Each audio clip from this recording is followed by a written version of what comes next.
Disclaimer: the following Boundless PodTrap episode contains strong opinions that some listeners may and will find offensive.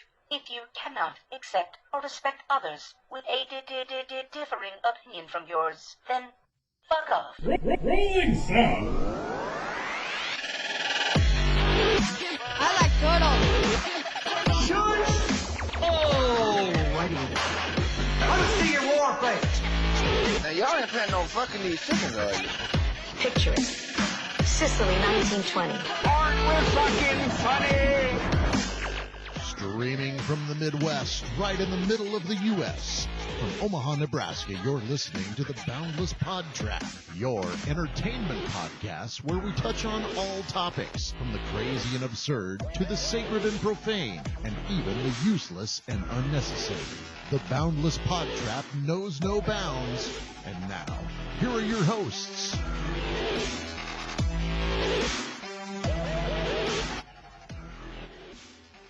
This is episode 007, and I want to welcome you all to Boundless PodTrap.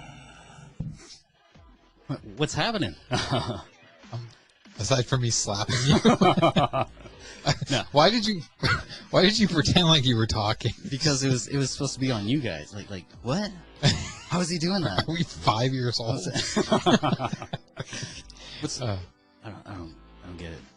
That's what we have to look forward to tonight, Lonnie, with him behind the reins. Off to a good start, right? Oh, man. Now, welcome back, guys. Today is August 31st. This is episode 7 of the Boundless PodTrap. I am one of your hosts, Justin. Jeremy. I'm Lonnie. And a dog barking outside. We have some stuff in store for you guys. But before then, like, how the hell have you guys been? I celebrated the best holiday ever this weekend, boys. Did you celebrate? You didn't celebrate, did you? Did you celebrate? I celebrated a few Independence Days. It was the birth of Bill and Ted Face the Music holiday weekend. Did you see it? No. No. What? Did you see it? I saw the trailer. Yeah, I saw the trailer. Fucking news. It was fantastic. The trailer was almost enough for me. It was fantastic. We're actually recording this on Thursday, so I have no idea how good it's going to be. So if you see it, it sucks. Take this with a grain of salt. But I'm going to assume it's fantastic because it's Bill and Ted. I saw a few of the behind the scenes type of stuff, and yeah, I was pretty excited for it. That's like my childhood right there. It's all of our childhood. Wild Stallions. But I mean, I'm not taking anything away from Bill and Ted. Part 2 is pretty good as well, but I mean, is it just going to be kind of just one of those things where you watch this third one? How many years later? 25 years later? It could be 27. They could be Pennywise the Clown. Both of them. I mean, so good. Keanu Reeves, like, you look at everything. Before you say that, you best let that simmer a bit before you go cursing Keanu Reeves. I'm just saying. You got something to say about Keanu? Is this really a role that he should be doing after all the stuff he's done? Who cares? I mean, it's gonna be like Dumb and Dumber. Like, Look what you did.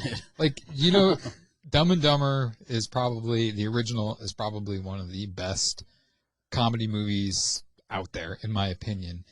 And then 20 years later, or whatever, when they did Dumb and Dumber or whatever it was, not the one where it was like a prequel, but the one that actually had Jim Carrey and Jeff Daniels. If I didn't pay money to see that movie, I would have walked out, because it was just trying to watch two guys trying to hold on and duplicate something they did 20 years ago, and it was just rough to watch because it wasn't the same. And that's what I get with Keanu Reeves doing this. First off, how dare you compare Bill and Ted's Excellent Adventure to fucking Dumb and Dumber? They're nothing alike. They're not. Completely. I wasn't comparing the movies. I was comparing what it's like for the actors that are portraying these characters. The level of the adventure and comedy are so much different, too. That's like comparing the Titanic to a fucking Dixie cup floating in the ocean. Hey, both Bill and Ted's Excellent Adventure and Dumb and Dumber are both great movies for different reasons. I'm not taking anything away from it, but I'm just saying. One is a masterpiece, and one you can I'm not gonna say what you can do to. So you're saying Justin's you're not going to watch mom. it? You hated it? Would have hated it? I'll probably watch it, but it's just No bullshit, Nate. it's just I can already tell you that it's probably going to be like ugh. You hate fun. I don't hate fun. You hate fun. You won't watch it. You won't watch Bill and Ted. Yeah. You hate fun. Because the remakes of it are not fun because they have some dumbass playing Pennywise that is not Pennywise. He hates fun. Tim Curry is Pennywise. Yes, he is. No one will ever question that. Tim Curry is Pennywise. But it doesn't change the fact that you're no fun. Okay, it could be the heist that my brain cells are dead because of Justin's drink over there that's got so much freaking ginger. I do smell it. Smells like what you used to clean battery cable in. It's a tonic, man. I created this. Well, I made it. It's a little bit of like lemonade with apple cider vinegar with cinnamon and ginger powder. I'm pretty sure that's what we used to use to catch gnats on the farm. What did you say it looked like? Oh, it looks like piss. Like when you're sick and you get really frothy piss. That's what it looks like. That's what it looked like when I took it out of the blender. You've been holding it for a month. Or if you've ever been to like a good real punk rock venue. It's still and warm. You walk in the bathroom of like midway through a show and you go into an undisclosed punk rock venue. We'll just call it the Cog Factory. And you go into like midway through the show. That's what the floor looks like is what Justin is drinking. We need to take a picture of this of the drink and post it in the description so that people can see and make a determination themselves what it looks like. You know what it looks like? It looks like the fucking Sioux Falls fall water. Go ahead. That I drank? We'll create a poll. Does this look like piss or not? Yes, it does look not like healthy. Not healthy piss. All right, I'm going to take a picture here. Definitely piss. Would you rather drink this, Jeremy, or watch it? Ooh, I'm going to have to drink it. You son of a bitch. All right. We have the picture taken. We'll post it. What about you? What did you do this weekend? I worked and then celebrated my mother's birthday. Aw, happy birthday. Yeah. Speaking of birthdays. I was like, the end? Yeah. Where are we going with this? Who do you guys think would win in a fight? The hell does this have to do with birthday? Wow. Because it's their birthdays today. Okay. Oh, okay. Ember Moon or Mickey James? At their prime. Right now? At their prime. Oh, at their prime. Well, Ember Moon is in her Pretty prime. much prime right now. I don't. Is it Psycho Mickey James? The cool Mickey James when she first debuted? Take your like pick. WrestleMania 22 where she grabbed Trish Stratus's cooter. Like that kind of psycho? You're not supposed to do that, right? Can't do that anymore. Ooh. So, I mean, if it's Psycho Mickey James, I'm going with Mickey James. But if it's current happy Mickey James, then I'm going with Ember Moon. You know who else's birthday is today? If whoever wins goes up against Jeff Hardy's birthday. It's his birthday today, August 31st. Why wasn't he thrown in to make it a triple threat match? You know, because now, it's are we fair. talking drunk and disorderly Jeff Hardy? Or So It doesn't matter. So Jeff Hardy from the past. are we talking TNA Jeff Hardy? That's a shame because Jeff Hardy was like my, I don't want to say role model, but kind of idol growing up. Same. Like Going through that back now, when so. my buddies and I used to do backyard wrestling. I mean, my character, I cut the pantyhose on my arms and stuff, and I mean, it was basically I got those black pants that he wore, and I was basically just a ripoff of Jeff Hardy, just not as cool. Is that when you wrestle with Max? Yes. No. Assless chaps. No, me Why and do my they call buddy, them assless guys, chaps? me and Isn't my that what buddies chaps wrestled are? on mattresses in the backyard.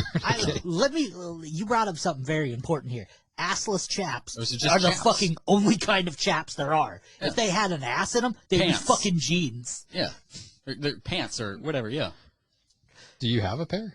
Of pants? Yeah, I hope so. Assless. I think we all do. Are you asking why I wasn't wearing pants? Because it's hot as I'm fuck wearing in here. You assless make us chaps. turn Fuck, the air man. conditioner Speaking off. of which, I do have a birthday present for you.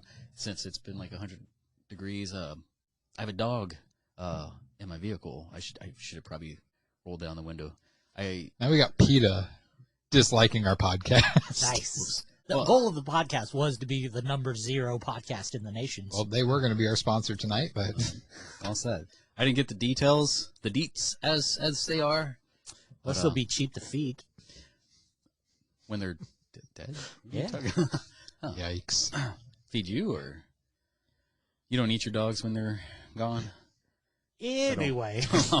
Anyway, yeah. So my weekend, actually did a few audition, well, 8 audition, and then like some choreography for another film that I'm doing with Sydney.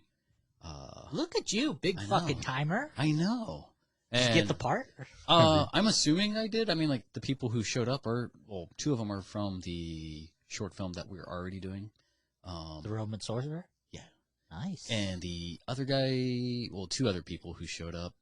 One of them has done quite a bit of stuff, but I'm not entirely sure as far as what their extent of movement is, because it's going to be another, like, martial art. It's like a very bro movie, but...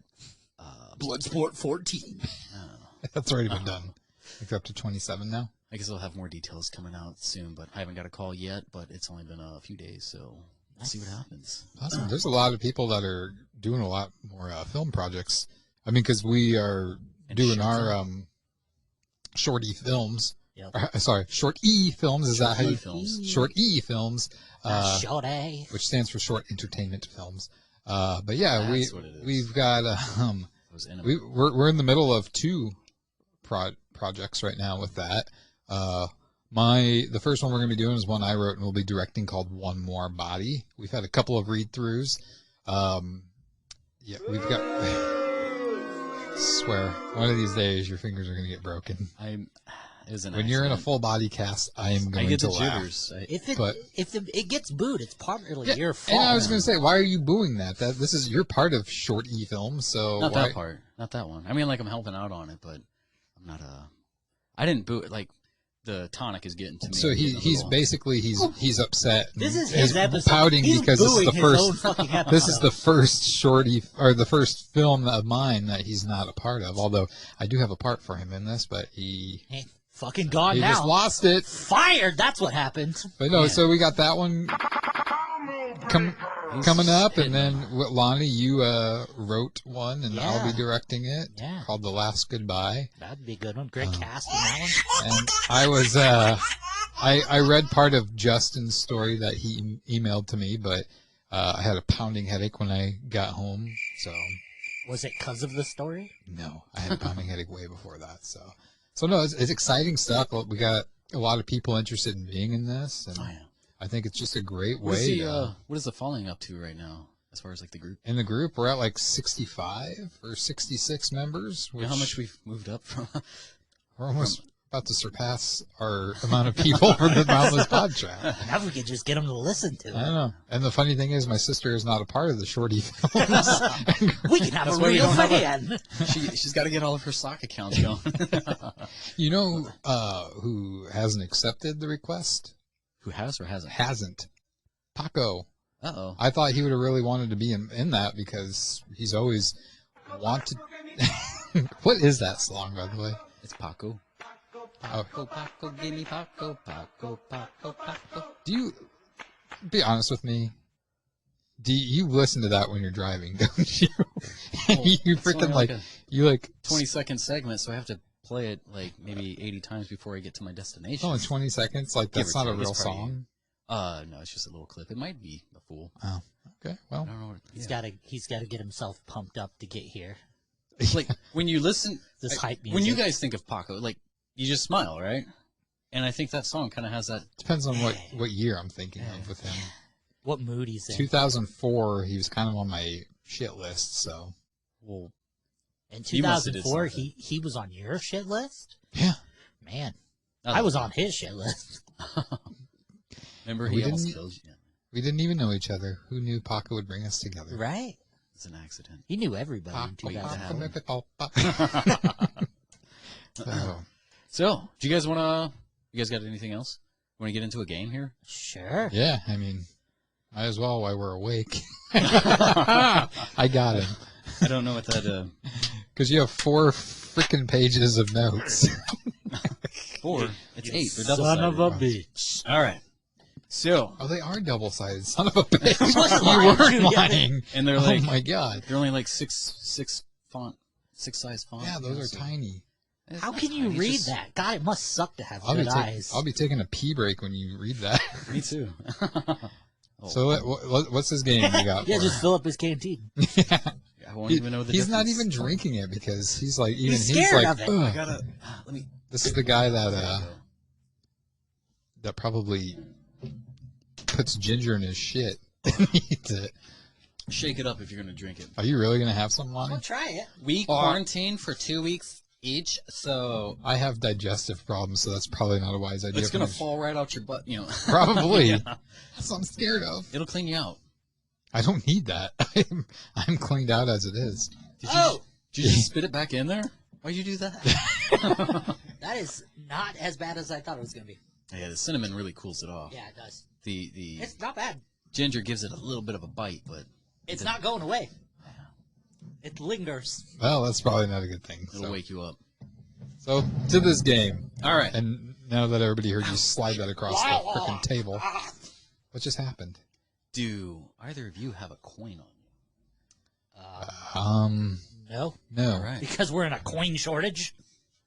I do have. Jeremy can go first. We have this memory card, the SD card. We'll do that. That's actually that'll work. So here is the game.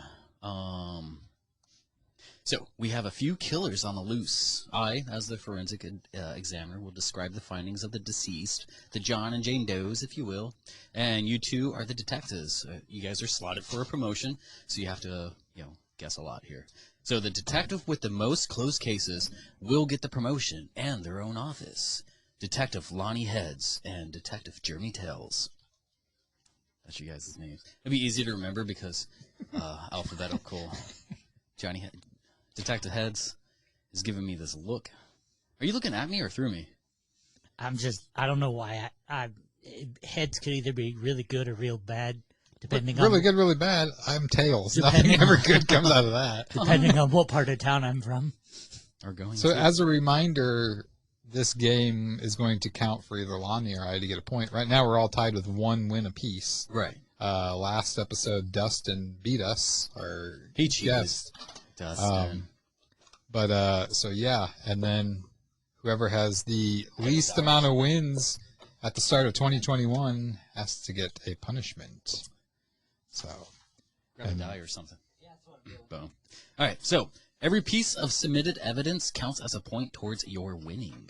We need names on the deceased and the name of the killer and or killers. Upon the examination, these killers are still at large. Time is of the essence, so you get 15 seconds to guess.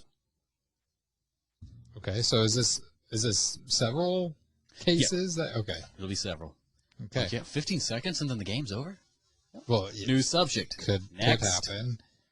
Could happen, and we're still waiting for Lonnie to get some dice or whatever. We are not prepared. Don't even worry about it. I'll just use this. Okay. Boom. So, yeah. I didn't get any of the rules, so YOLO. Boom. Pretty much guess the stuff. There's killer are killers, and guess the deceased are deceased. So we're playing Clue. Pretty much. I So- sucked at that, god dang it. Yeah. So I'm going to give you my coroner's report, and then if you guys cannot guess either or both by that time, you may request initial police reports that contain extra information on the deceased that's not often given by the examiner's medical findings. This information may have certain details such as sex, color, location of found body, etc.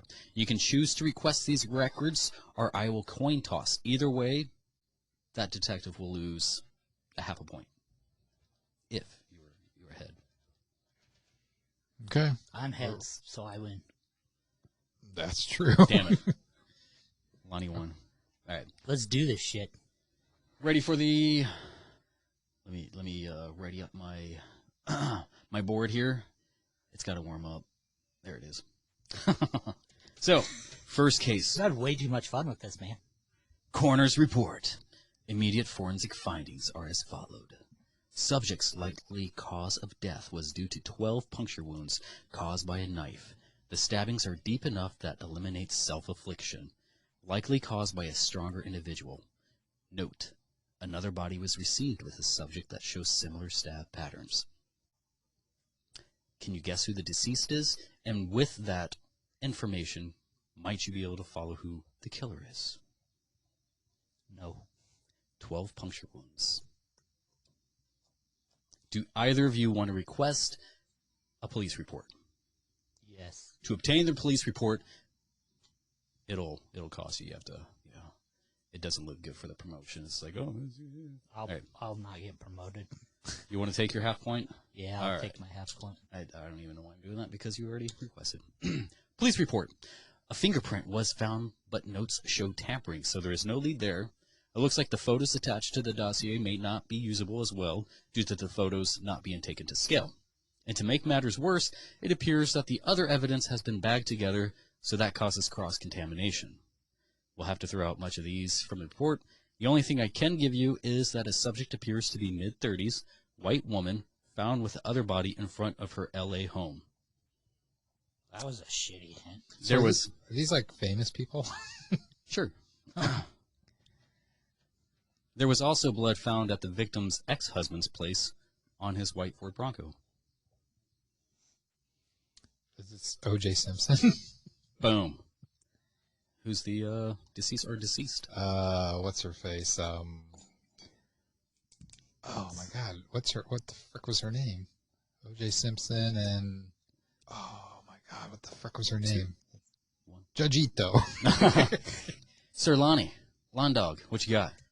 It's O.J. Simpson. I already established that. Thank you. It was Kato Kalin. That was a really big figure. He was one of the ones who covered it. He wasn't a deceased. Oh. Mrs. Simpson. Ah, he got it. Is it Nicole Brown? Yeah, it is. God dang it. So what's the I'll point? give you the 2. Oh! I'll give you the 2. I got you, Lonnie. I'll help you out. Well, he wins? I muted this so nobody else can hear you. Okay. Yeah, I won. I guess O.J. Simpson and Nicole Brown. I get that. Is there more? Or There's is that more it? cases. All right, moving on to the next Okay. case. Another body just came through. Now I know what the fuck is going on. I know, me too. I have to put on my coat and check out the body and our bodies, or whatever you want to call it. Got it. Okay. Cool. That's how we're playing it. So, next case. Coroner's report. Forensic findings. Skeletal remains were found inside a garbage bag. Duct tape was fixed over the mouth. Due to decomposition, at this time, one would conclude asphyxiation as means of death. Further forensic investigations would suggest that the larva and insect progress could date the murder from 6 months prior. Body found in a trash bag. Duct tape mouth. So, do we have as many guesses as we want? Yeah. Amber Harris? No. Is this fictional or is this... These are all real. These are all real. Okay.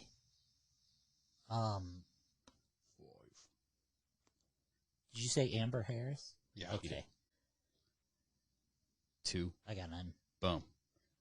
Who wants to request a police report? It's going to take some of my points away. So no. He's at 0. You're at 2.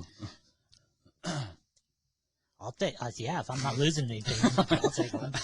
All right, then. All right, police So report. does that mean I only get like a point and a half?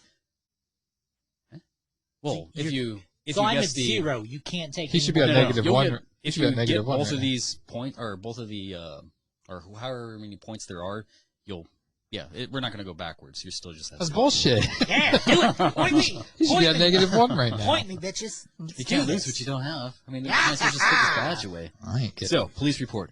A police dog caught sent to a vehicle where chloroform was found in a trunk, which linked samples to the remains. The skeletal remains appear to be of that of a 2-year-old. Stop. He did. John Benet Ramsey? No. Damn.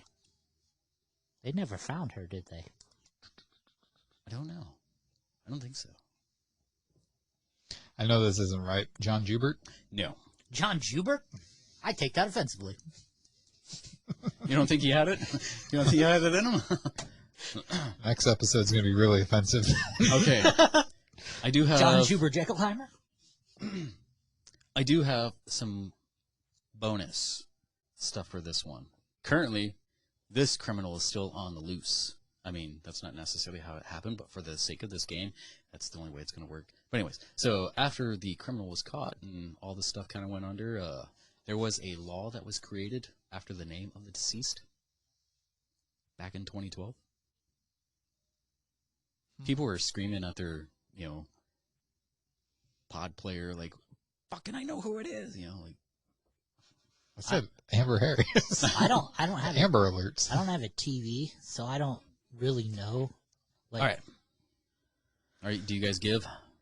Do we have to do this work for you guys? Are you going to let some other detectives solve the case? Hey, I solved the first one. Yeah, I'm spending time with my family now. A little vacation. I have no clue. It's not Macaulay Culkin. Nope. Did he kill somebody? Probably. I wouldn't put it past him. Hollywood's a fucked up place. Yeah, let's hear it from the veterans. After the police caught the mother of the killer, Casey Anthony. There it is. I think I'll give you a half point just for. I was going to say that he better not get points for that. This is after the fact. I'll give him a half point. So he's at we'll leave it negative open. 0.5. We'll leave it open. Can you guess who the deceased was? Her daughter. Oh, boom, 2 points. No. What's the daughter's name? The law that was named after her. Anthony. All right. The daughter's name was Kaylee. Kaylee's Law. That's what I said. I heard that. It just kind of came in muffled on my end. Not my fault I got an Sure accent. my mic Fucking is like spider plugged crawling in. on me. Oh, though. I said it right where you worried about your spider. All right. So 2.5. Half. Yeah! That means if I get 2 on this, you lose. We got must be loose because I'm tails. What? Yeah. 1, 2, 3, 4 more. Oh, Jesus. 4 more here. Okay. All right. So, next body. Coroner report. Forensic findings. Subject contains 7 wounds, 4 holes conducive with a single weapon. Jesus Christ. We got to go find this guy. No. It wasn't Jesus. It's logical. I know. I did. But 7 wounds. I mean, like, he had, his hands, his feet, and his And then ribs they inside. whipped him with the fucking cat of nine tails. Pish posh. I've read the book. Prodded him on a little rib. Back scratcher. Police report? Who wants I'll to just say take a guess since it doesn't cost me anything. Black Dahlia. that cost you everything. No. Well, I got a half a point. I'm not going to ask now. I'm not asking. All right, I'm going to flip it. So, Wait, That's a clear fucking yeah, I box. know. What the? there is a recycling. Yeah, what the just happened? There is a. What did it land on? Is the recycling thing It on landed the on top? clear, and the other Or side the is bottom? clear. It landed on the recycling on top. That'll be tails. He's just fucking making it Maybe. up as he goes now. Yeah, no shit. No, that'll be tails. And All I right. let me guess, I lose a half a point because I'm white. Yeah. Yeah. I'm Canadian. I'm That's how it fucking works. translucent. So, all right, 5 shell casings from a 35 special retrieved from Central Park. Blood trail led into a hotel in which a witness, concierge, admitted to speaking with the victim before passing. I don't know it now. I'm not going to. So, this person was shot at 5 times. 4 hit him. He was able to retreat into a hotel and then later died. And he was in Central Park, New York, when he was shot. What year? 1980. See, I got that out of him for free. That was actually, there was an extra report there. I do have an extra news report. Biggie Smalls? Worldly attention was brought to this murder. Body was cremated 2 days after a fateful shooting in 1980. Martin Luther King. That was a little bit before, wasn't it? Like this. I don't fucking know. 73. What's I know this isn't right. So he Was was known internationally, or she. I already gave the he away. He was pretty much assassinated in New York, right in front of his hotel. What's John F. Kennedy's brother's name? John Lennon. There you are. Ah, son of a bitch. Yeah, that's... Well, you guys are tied now. Can either of you guess the killer? I know the name. It's right on the tip of my tongue. Let's see. Oh. No, that's not it. Might as well just say Yoko Ono. That's exactly what I was just going to say. I'll allow it. God, I can't think of the guy's name. Yeah, I got nothing. I can picture him. He's a 3-namer. John Wilkes Booth. Close. But not close. Actually, I think there was something that tied John Wilkes Booth to this guy. I want to say like their sons or something where, fuck. I know John Wilkes Booth had a son who was attached to another. Their sons had a podcast together. Oh. Might have been, One talked through a Ouija board. might have been Kennedy's death, though. Anyways, all right. Mark David Chapman. So you guys are tied. Next body. All right. Coroner report. Immediate forensic findings. Incision across jugular from ear to ear. Abdomen incisions where uterus was removed, most likely post-mortem. Cause of death, bled out. I'm going to go with the killer, Ed Gein. No. Okay. Richard Ramirez. No. He doesn't have a uterus? Well, he could be the killer. Oh, okay. You can clarify that. You can solve for either or, so yeah. Police report? You guys are tied up. Should I flip for it? Flip it. Oh. Up, tails again. Suck the dick. So 1 to 1.5 here. Get lean, baby. Police report. Body found in secluded area. Murder taking place between night hours. Victim is a known prostitute. Murder similar to 4 other confirmed cases. Sounds so much like Richard Ramirez. I suck with famous murders. Read that again for me, please. So there was pretty much the throat was slit. The uterus was removed. There are a total of 5 known victims. There could be more. Is it the Zodiac? No. The Menendez brothers. No. No, they just killed their parents. I know, And that's why I'm just guessing. I'm just pretty throwing names out. Pretty much most of the victims are known prostitutes. So he had a way to get away with things. Ted Bundy. No. The BTK? No. You guys know a lot of murders. Apparently not the good ones. Just think of like one of the most famous murders. Black Dahlia. You already said that. I know. It's going to be right one of these times. Let's go across the sea. Jack the Ripper. Boom. That's it. Can you guess any of the 5 bodies? Mary Matthew? Very close. Mary Magdalene? No. It's Mary something. There's actually 2 Marys.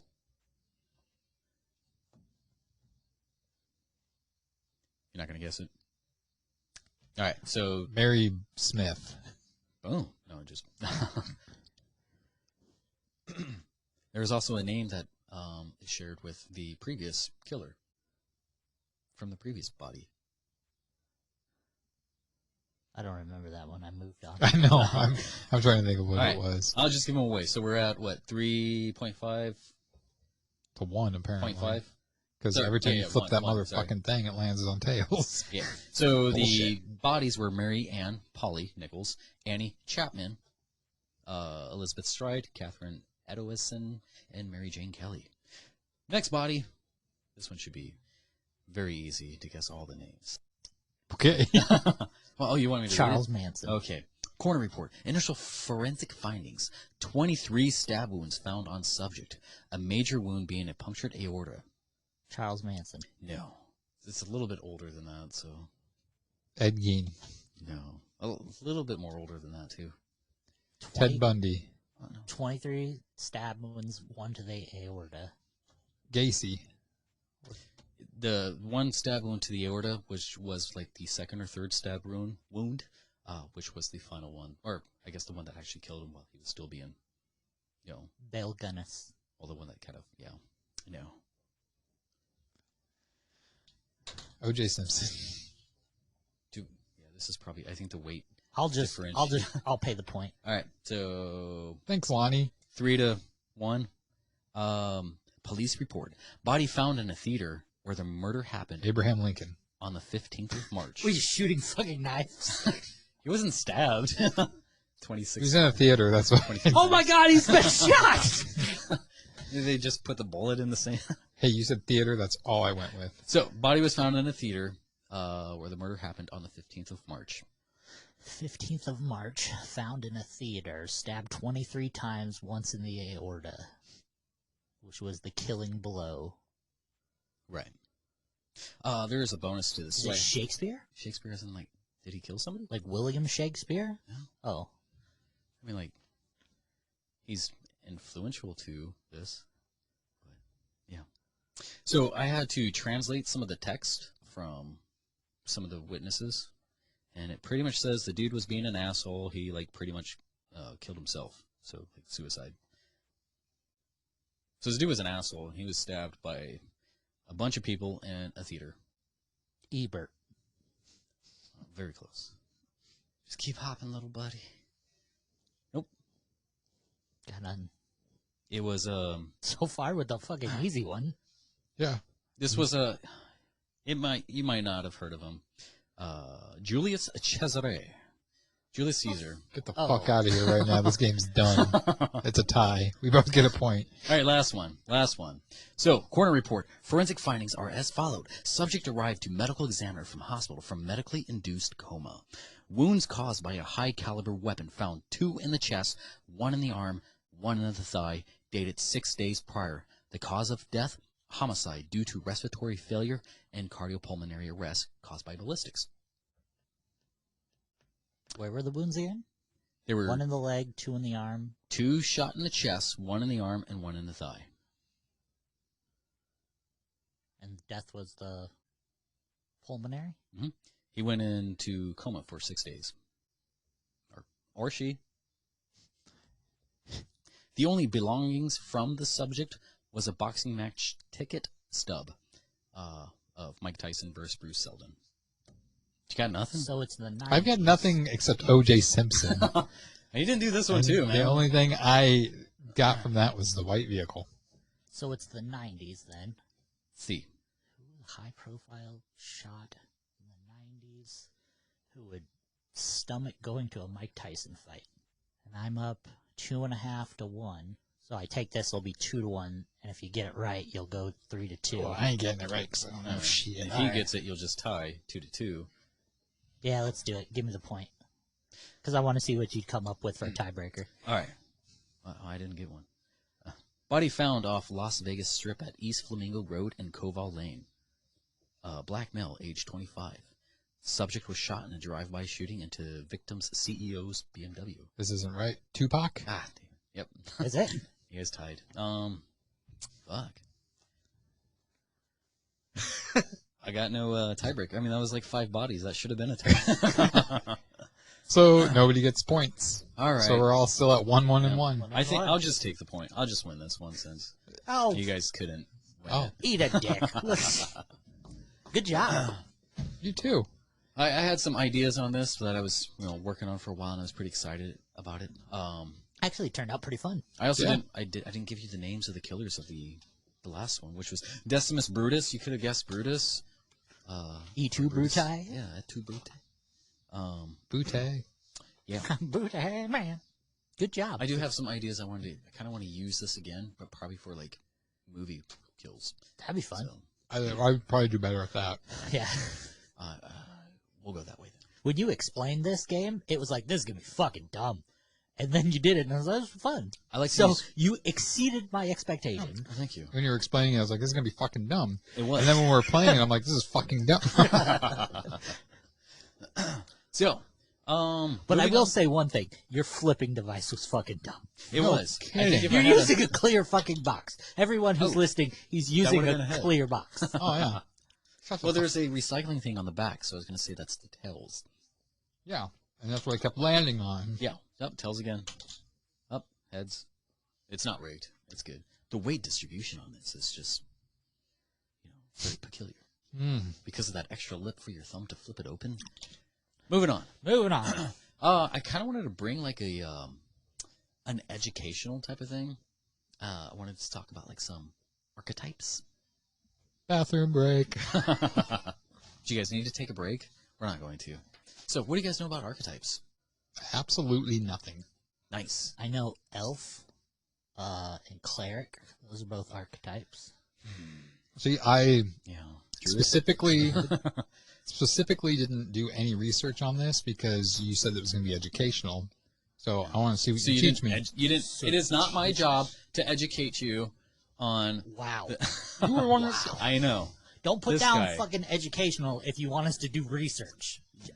Oh wait. Put down. Oh wait, you're against me. Put down Justin teaches Jeremy and Lonnie. Well, Surprise, motherfucker. That was really loud. I was. And you can skip ahead about 25 minutes if you want to. If you know about archetypes, you get a fucking participation trophy. Skip ahead. Archetypes was pretty much created by, well, I guess not created, but capitalized on by Carl Jung, the psychiatrist. So it's pretty much a study of practice of archetypes. It's something that borders on the cusp of woo, which I have a affinity to certain woo, like tarot and stuff. You know, like I'm not really big into like crystals or all these other. But your wife's name is Crystal, Oh, so yeah. you are big into crystals. That's Got him. bang. I don't have that one. And for all your information, if you ever want to make Justin's eyebrows go where his hairline should be, tell him his wife has more muscles than he does. He gets pissed. No, we have the same amount of muscles. No, hers are much bigger than yours. Oh, you're She's talking about size. fucking ripped. She's okay. See, he's already making excuses. I don't see it. I don't. Yeah, you don't because you're blinded. Oh, I'm reading. Yeah, so I've always kind of had an affinity of like certain sorts of woo. I don't really buy too much into like woo tarot. I think they're like an awesome tool to use to like prompt certain forms of thought. You know, using things to symbolize something, and it's like, oh, okay, I can see how that applies in my life. And archetypes is relatively the same thing. It's pretty much a tool, much more practical, I think, than a lot of the other stuff.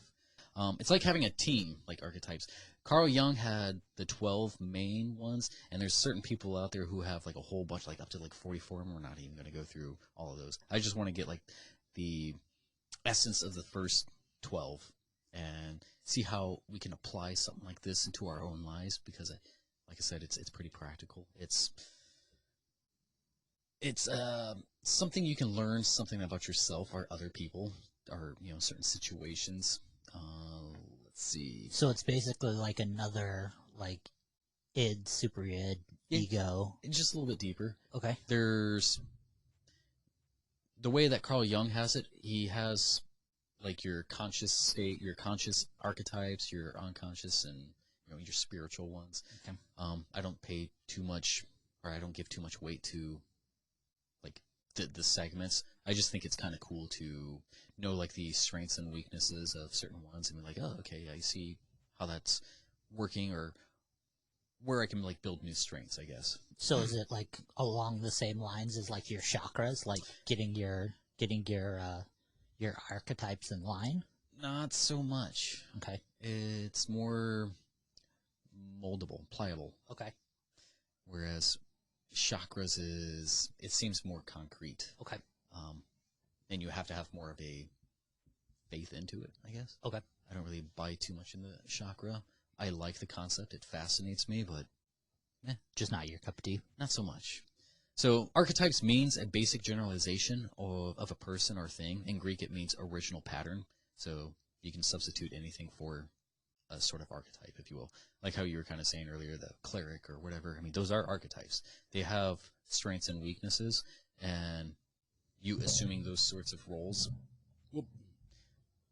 kind of plays something into certain parts of your life, whether it be in relationships or work or what have you.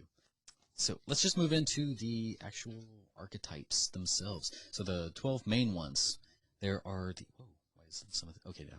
There are the 12 main ones. The innocent are also known as the saint and the dreamer. There's the everman or orphan, the hero or warrior, the outlaw or rebel or misfit, the explorer or seeker or wanderer, the creator or artist, the ruler or king or queen, the magician or wizard or inventor or visionary, the lover or friend, the caregiver, the jester or fool or joker, and the sage, or scholar, or mentor. I'm putting these ors in because they're known as different ones, like depending on where you go, but they are relatively the exact same thing. So I'm only going to refer to them by their first one. So the innocent, everyman, hero, outlaw, explorer, creator, ruler, magician, lover, caregiver, jester, and sage. Do you guys identify with any one of these just from the name alone? I would probably say the caregiver for myself. Just say there was a Joker? Yeah. Probably the Joker. I can see that. I would assume myself to be either the magician or creator, but I could see the creator. Yeah, it depends on, like I said, like the most of us have like a dominant archetype, so but they can shift, and you can have traits of either or. And the more you assume these roles, I mean, like you can spread and equal out. It's pretty much like an RPG type of thing. It's like, oh, I'm kind of weak in this area, so I'm gonna put this ability point towards that, but more cognitively, I guess. So let's take a few examples. Like Carl Jung, his 12 personality archetypes are the foundation of ancient works like the Odyssey, and we can also see them in contemporary stories like The Matrix. We'll go into the first four, the ego types. So the innocent, I'm going to give a list of like their core desire, their goal, their greater fear, weakness, etc. So just so you can get a more full reference of these characters. So the innocent is pretty much like free yourself. They want to get to paradise. That's their desire. Their goal is to pretty much be happy. Their fear is to be punished for doing something bad or wrong. They have a strategy which is mainly to do the right thing. Their weakness is, boring for all of their naive innocence. Their talent is faith and optimism. They exhibit happiness, goodness, optimism, safety, romance, and youth, and wants to please others. So the innocent in certain like media, they're kind of like the Forrest Gump or Alice in Wonderland. So those will be like those archetypes. The everyman, they're pretty much like everybody's created equal. They want to fit in. They want to connect with others, to feel belonged. They don't want to be left out or to stand out from a crowd. They want to develop ordinary, solid virtues, but down to earth, the common touch. The orphan archetype walks around with open wounds. They feel betrayed and disappointed. They want other people to take charge of their life. When no one does, they feel disappointed. They tend to spend time with people who feel just like them. They often plays the victim. They pretend to be innocent, and the orphan has a cynical side and manipulative talent. So these weaknesses are also, as Carl Jung kind of called them, the shadow archetypes. So people who are known as the innocent, the everyman, is like Frodo, Luke Skywalker, Harry Potter. So they have their group of friends around them who kind of helps them do everything, but they just want, I guess, equality in a sense. So the next one, the hero. Where there's a will, there's a way. Their desire is to prove one's worth through courageous acts. Their goal is to expert mastery in a way that improves the world, physical or mental. Their greatest fear is weakness, vulnerability, and being a chicken. Their strategy is to be as strong and competent as possible. Their shadow is arrogance, always needing another battle to fight, underestimation, egotistical. Their talent is competence and courage. On a mission to make the world a better place, the hero is courageous, bold, inspirational. The axis of a hero's life is power. The hero has an uncommon vitality and resistance that they use to fight for power or honor. They'll do anything to avoid losing. In fact, they don't lose because they never give up. The hero can be overly ambitious and controlling. So in media, these are the Captain Americas, the Wonder Womans, James Bond, Gladiator, Maximus. Those are the heroes. And caregiver, this is what you think you or feel you identify as. Yeah. They're the love your neighbor as yourself. Oh, that's wrong. Off to a bad start. Their desire is to protect and care for others. Their fear is being selfishness and ingratitude. Their strategy of doing things is, to do things for others. Their weakness is martyrdom and being exploited, easily deceived. Their talent is compassion, generosity. The caregiver feels stronger than other people. Consequently, they offer maternal protection to those around them. They want to protect people from harm and try to prevent any danger or risk from threatening other people's happiness. In extreme cases, the caregiver turns into a martyr who constantly reminds everyone of their sacrifices. So some of those are right, but some of those could not be more than wrong. I was going to say, if it's describing you, it's either completely wrong or dead on. Right. They're like the mother figures. And media, these are like your Samwise and Miss Weasley, Oscar Schindler. In his list. Yeah, his whole list. Every single thing on his list. So, number 5, the Explorer. Their motto is pretty much don't fence me in. Their desire is the freedom to find out who they are through exploring the world. Their goal is to experience a better, more authentic, more fulfilling life. Biggest fear is getting trapped, conformity, inner emptiness. Their strategy of doing things is to journey, to seeking out and experiencing new things. Escape from boredom. Their weakness is aimless wandering, becoming a misfit. Talent is autonomy, ambition, being true to one's soul, finds inspiration in travel, risk, discovery, and the thrill of new experiences.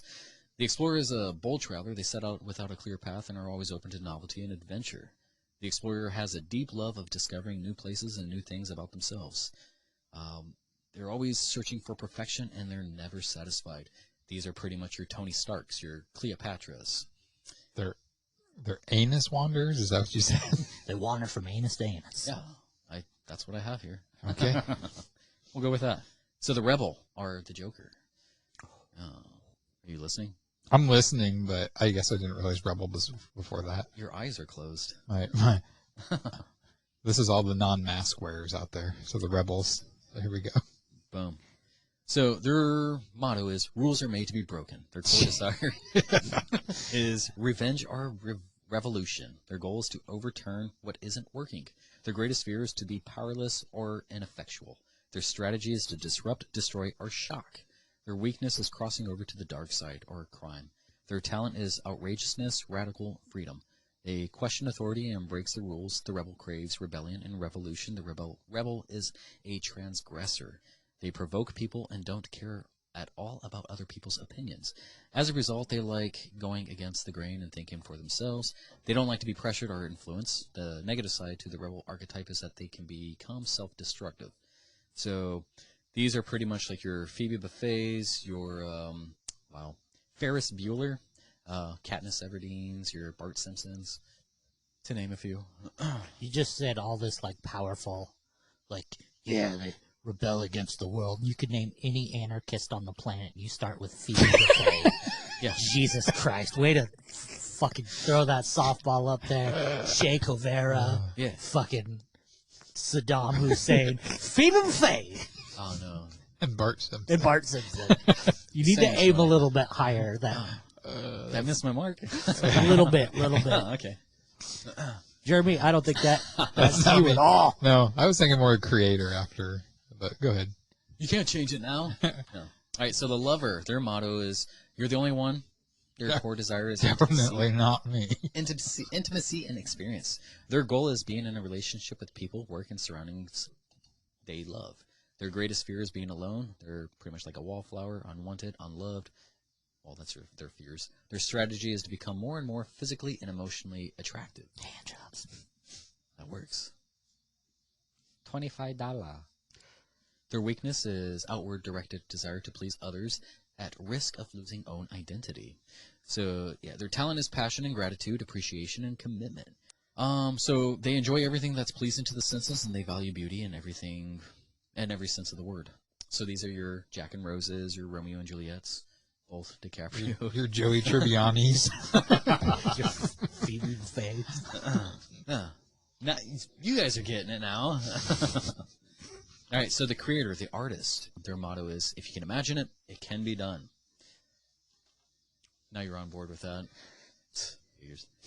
So you can dream it, be it. Their desire is to create things of enduring value, to realize a vision.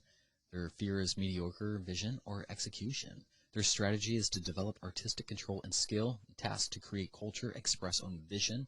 Weakness is perfectionism, bad solutions. Their talent is creativity and imagination. The creator has a profound desire for freedom because they love novelty. They love to transform things in order to make something completely new. The creator is clever, nonconformist, and self-sufficient. They're imaginative and good-humored. However, they can also be inconsistent and spend more time thinking than actually doing. That's me a lot. These are like your Willy Wonkas. Or Willy Wonkers. I think that's more me. So the Jester. Actually, no, sorry. The Jester is like the Joker. My fault. So this one's mine? Possibly the fool, the jester, the joker, whatever. Who you calling a fool, mother? That's talking. Are we gonna do this? Do you want to bang? Let me get my Neither camera. of us are the lovers, so no, we can't do that. Oh, that's what that means. Bang, So, bang, bang. the jester. You only live once. Core desires to live in the moment with full enjoyment. Their goal is to have a great time and lighten up the world. That's not true at all about Jeremy. Jeremy's worried about I know. everything. I can't eat that. Oh. I can't go there. I'll get sick. I can't His eat eyes. that. My guts will explode. Okay. I can't step on that crack. He I sees might your hurt point. my ankle. Sees your point. I'll Point taken. I hope you get stomach ulcers so you can see what it's like to eat stuff and the misery you go through. The jester's strategy is to play, make jokes, be funny. Their weakness is frivolity, wasting time. Their talent is joy. Bring joy to the world through humor, fun, irreverence, and often likes to make some mischief. The jester likes to laugh and even at themselves. They don't wear any masks and tend to break down other people's walls. They never take themselves seriously because their goal is to enjoy life. The negative side of the jester is that they can be lewd, lazy, and greedy. These are your Timon and Pumbas. These are the you can do it guy, or the Captain Jack Sparrow, Chandler Bing. That's not Jeremy because he hates fun. Oh yeah, no, Remember, he hates. We talked about that. He hates fun. He hates fun. He hates absorbing fun, but he likes to give fun. Oh, does he? Apparently, this turned into the Bash Jeremy segment. Oh yeah. No. And Phoebe Buffet. All right, so the sage. A few more here. The sage is a free thinker. Their intellect and knowledge are their reason for living, their essence. They seek to understand the world and their being by using their intelligence and analytical skills. They always have a fact, a quote, or a logical argument on the tip of their tongue. Their motto is, truth will set you free. Their core desire is to find the truth, use intelligence and analysis to understand the world. Their biggest fear is being duped, misled, or ignorance. Their strategy is seeking out information and knowledge, self-reflection, and understanding thought process. Their weakness is they can study details forever and never act. Their talent is wisdom and intelligence. They're committed to helping the world gain deeper insight and wisdom. The sage serves as a thoughtful mentor or advisor. These are your Mary Poppins, your Yodas, your Mr. Miyagis. So I kind of identify as this as like one of my top 3. We'll go into that later here. So the magician is the next one. Their motto is, I make things happen. Their desire is understanding the fundamental laws of the universe. Their goal is to make dreams come true. Their fear is unintended negative consequences. Their strategy is to develop a vision and live by it. Their weakness is becoming manipulative. Talent is finding win-win solutions. Their wish is to create something special and make dreams a reality. The magician is seen as visionary and spiritual. The magician is like a great revolutionary. They regenerate and renew not just for themselves, but for others as well. They're constantly growing and transforming. The negative side of the magician archetype is that their mood can be contagious. They sometimes turn positive events into negative ones. These are kind of like your Thanos, your Sherlock Holmes, your Doc Brown, Darth Vaders. All right, last one. The ruler. These are your kings and queens. So the power isn't everything. It's the only thing. Their core desire is control. Their goal is to create a prosperous, successful family or community. Their strategy is exercise power. Their fear is chaos, being overthrown. Their weakness is being authoritarian, unable to delegate. Their talent is responsibility. Leadership creates order from the chaos. The ruler is typically controlling and stern, yet responsible and organized. The ruler is a classic leader. They believe they should be the one to bring order to any situation. The ruler is stable, strives for excellence, and wants everyone to follow their lead. They tend to have a plenty of reasons why everyone should listen to them. So yeah, these are pretty much like your King Arthurs, your Cersei Lannisters, Monica Gellers. Where does Ross fall into this? He's more like the lover. What? He's stupid. Head over heels for Yeah. all the women. Nice. But yeah, so what's the reason for these? They're pretty much just to understand yourself. So like I've kind of said earlier, they're used as like little prompts. If you can understand what these archetypes are and how they what is your defining one currently at this situation, you can understand its weaknesses and kind of learn or accelerate a solution faster. Take, for example, like your Batmans or Jokers. Those are also archetypes, like your hero and your rebel. Yeah, your antagonist, protagonist, yeah. So, like, we do this kind of subconsciously already. Like, we'll have, like, favorite characters. I feel we do anyways. And you kind of want to emulate, like, their personalities, in a sense. Like, as an actor, myself, like, I use certain characters as motivations for creating another character that I want to try to portray. But, or if there's, one of my favorite characters is Tarzan. It's like he is kind of a combination of probably like the jester, the hero, and the explorer. But I don't necessarily feel like I identify with those, but I know the weaknesses. So, you like I said, you have like a dominating one. So yeah, you use them to pretty much build new strengths. That's it. Oh, cool. That's it. Yeah. Shut up and move on. Well, we want to get to the third or fourth segment. You guys kind of liked sequels, right? Some. It's hard to beat an original. So what we did here was we kind of pulled out a bunch of sequels, and it was kind of hard to choose from. So is it correct that you wanted us to choose like any consecutive sequel or just the 1 and 2?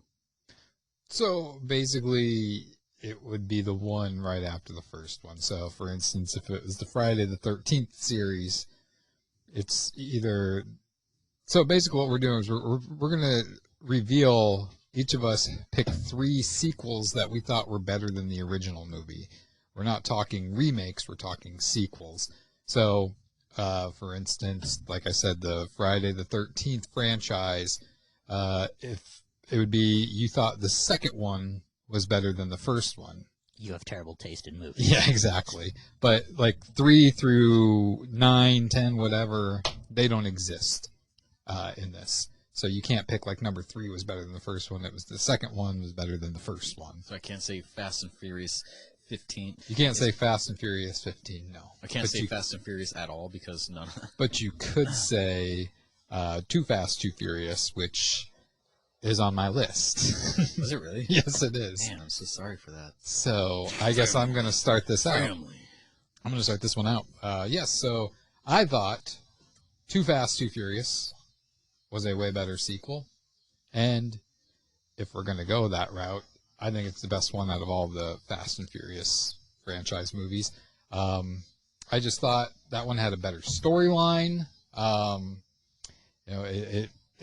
The first one was, I don't know, it was just kind of a weird movie. You didn't know what it was going into it. You knew it had to do with cars and racing, but I thought the second one was good. Tyrese Gibson is in the second one, and he's notable as a musician, singer, and I didn't know how he was going to be as an actor, and he actually is pretty good. Was probably the best part of that movie. T.I.? Tyrese Gibson? T.I.? No. Tyrese and T.I. are 2 different people. We have to... We got a culture. I definitely don't see you listening to that type of music. I didn't listen to Tyrese Gibson. I didn't listen to any of his music really, but He's got some pretty good smooth stuff. That's R&B style stuff. Okay. I don't think I've ever heard an R&B song. Sexy man right there. Yeah. Good. But he had him and Paul Walker had good chemistry. I think Tyrese was definitely the comedic relief to the movie. I like, was it the second one? No, The Rock wasn't in the second one. The Rock didn't come in until like part 50, I think. Now, some of the Too Fast bags on Tyrese or whatever, that was pretty funny. Some of the outtakes. Now, the guy that played the villain, Cole, and I'm probably going to mess up his last name, Cole Hauser or something of that nature. That's that guy. He's Hosier. He was the perfect villain for this. This villain was meant to like have money and supposed to not necessarily he wasn't killing people, but he had people that would kill for him. He had this vibe about him that was very. It could be the friendly neighbor next door, but with the snap of a finger, could be the guy exactly. But no, that was definitely my first one. We're not going to spend too much time on each of these, but Too Fast, Too Furious, way better than the Fast and Furious. Oh, my first one I got here. I thought the Human Centipede 2 the full sequence was exponentially better than the Human Centipede. What? Yeah. Have either of you guys seen the Human Centipede 2? Those are awesome. They make me hungry. I don't think I saw. I had the second one. I haven't seen it. I saw the first one. So basically, the second one exists in a world where the first one was literally just a movie. And if you watch it from an outside perspective, So this world? basically, the first movie was so much more frightening of an idea than it was a movie. Wasn't the first one supposed to be 100% medically accurate? Yeah. So the idea of the movie was so much better than the movie itself. Not that the Human Centipede was bad, but the thought of the Human Centipede was rough. The filming was decent for a lower budget movie, but the Human Centipede 2 takes the disturbing nature and the violence up to 11. It's shot in black and white. The main antagonist literally does not have any dialogue in the movie, just grunts and screams. He wants to replicate the sequence of the people. Instead of doing it scientifically, he's just cutting people and stapling them to other people and duct taping them together. And instead of 3 people in the sequence, there's 12 people in the sequence. Nice. It's good to have a hobby. Right. And just his daily life of being just a disgusting human being. It's not a movie to watch if you're faint of heart, but it is a fantastically disturbing piece of cinema. I do need to watch that one. I don't know why I haven't, because I enjoyed the first one, and I know they said the second one was supposed to be 100% medically inaccurate. Oh yeah, he's just cutting people with I think a pair of scissors and stapling their mouths to the assholes of other people and then duct taping them together. That's how I did it. Or would do it. Yeah. And then the third one goes back to a basically raunchy dark comedy. So the first one is trying to be scary, but they dropped the ball. The second one makes up for all the scares that weren't in the second one, and then the third one goes back to just a good old comedy romp of horror. I did think that the doctor in the first one was creepy. Brilliantly creepy. Yeah, he is. So let me ask you before we go on to Justin's, if in the first one, if the 3 of us were going to be the Human Centipede, you would be eating my asshole. Which position would you want? Well, I'm the cutest, so I would have to be in front. Because you ain't fucking with this. Damn it. All right. Well. And I'm the fattest, so I'm giving the best food. Yeah, I will probably. No, we don't have to we can all agree on the same one. I'm just saying, which would you prefer? Do you want to be the middle person that has Can he call dibs? I don't care if we can or not. I just did. I'd be the first one. Just because I'm not having my... I would want to be the first one because nobody wants to eat shit, let alone shit from other people's shit. Okay, so now if we had to decide right now... If I'm not the first one, I'm the second one because I'd rather eat one person's shit than shit from other people's shit to other people's shit. Do you get what I'm saying? But if you're the third one, you would be eating 2 people's worth of shit? And I feel like there would be more nutrients from 2 people's shit than 1 people's shit. Yeah, that's just not going to go down. But you're probably going to be dead by the time it gets to you. Well, what happens if you're the last one and the person in the middle dies? You're straight fucked at that point. You're just going to have to start... That's what makes you fucked at that point, is if the middle person dies. Well, if the person ahead of them can, work it within them to, use your nose to... take in some, pockets of air to blow it through, they can get something going. Well, the nose isn't adhered. It's just the mouth. The nose is on top. Yeah, so you're still getting air. Yeah. So you get those air pockets and push it down. What do you do on ab day? Does the centipede just tip over and you work the abs? That's why it would suck to be number 2. Oh. You don't get to work on abs. You're gonna look like this fucking gut. I don't really think there's any benefit of being number 3. Well, if it was the 3 of us... Sorry, number 15, I don't know, the last one. I'd say if it was the 3 of us had to do this, Justin, you'd have to be number 3 because you're the most well-built out of all of us. You have the strongest legs. So I gotta watch you guys die? So you will, yeah. Yeah. Just keeps it. And you can't be number 1 because you have the biggest mouth out of the 3 of us. So you'd be talking so much shit, we'd all die instantly. Right. And I don't know if I can keep up with the load that you're putting out. I'm the most polite out of the three of us, so I Right. figure I would have the How did best this chance of us episode living. turn into, like, bashing on me? I'm not It's bashing. not about bashing on Yes, you. it We're is. just saying You're saying I talk too much, I don't have fun, and Well, you don't I'm have not- fun I- is We the didn't say truth. that. None of us said that.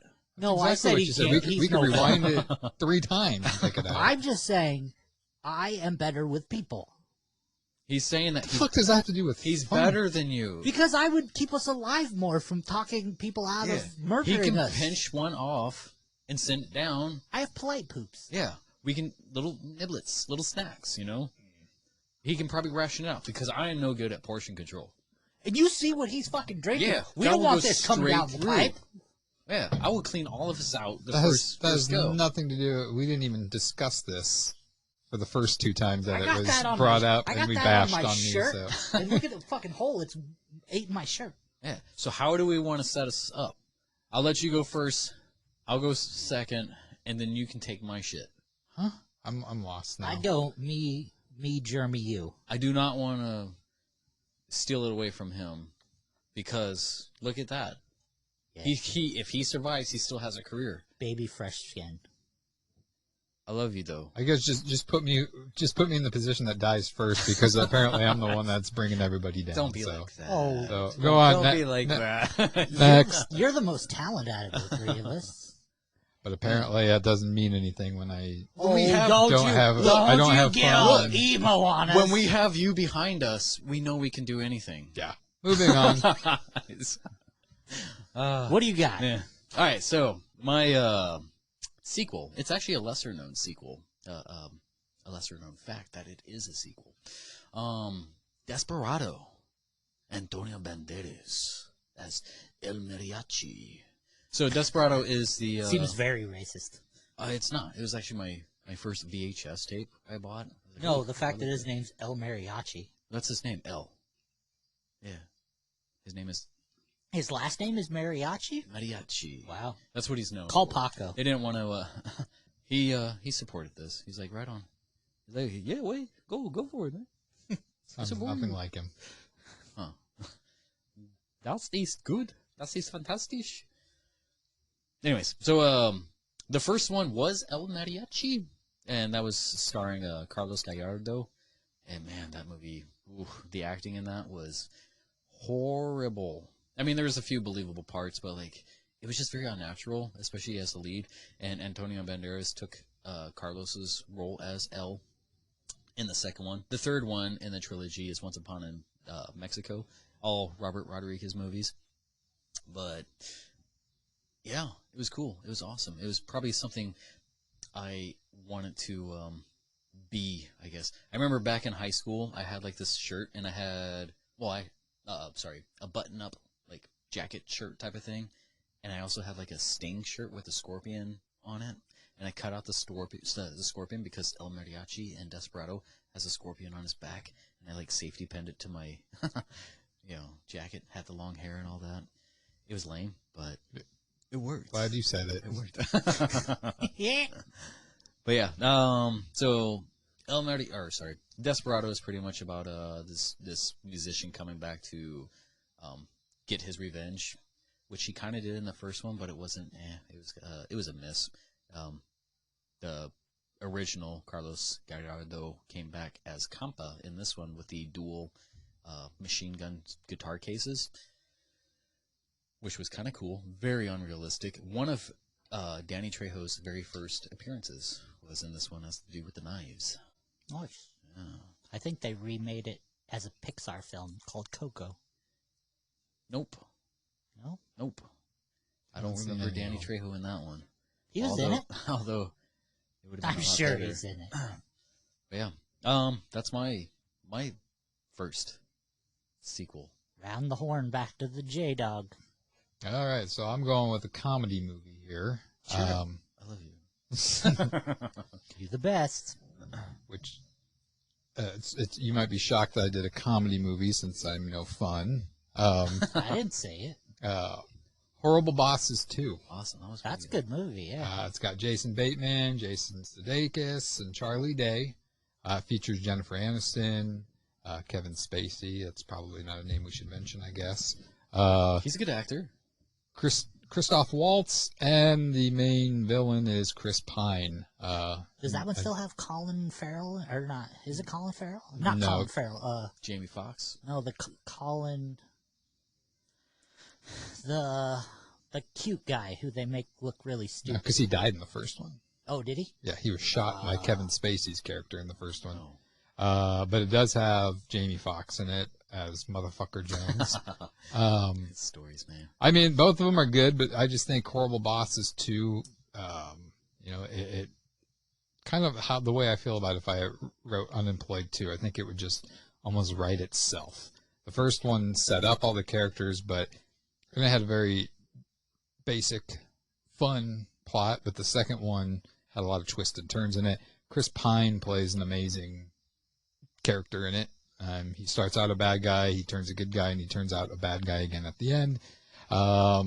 Twist. Yep. They the three of them, Bateman, Sudeikis, and they have probably the best chemistry. I think they all have different cadences to their comedy, and just all three just mesh well together.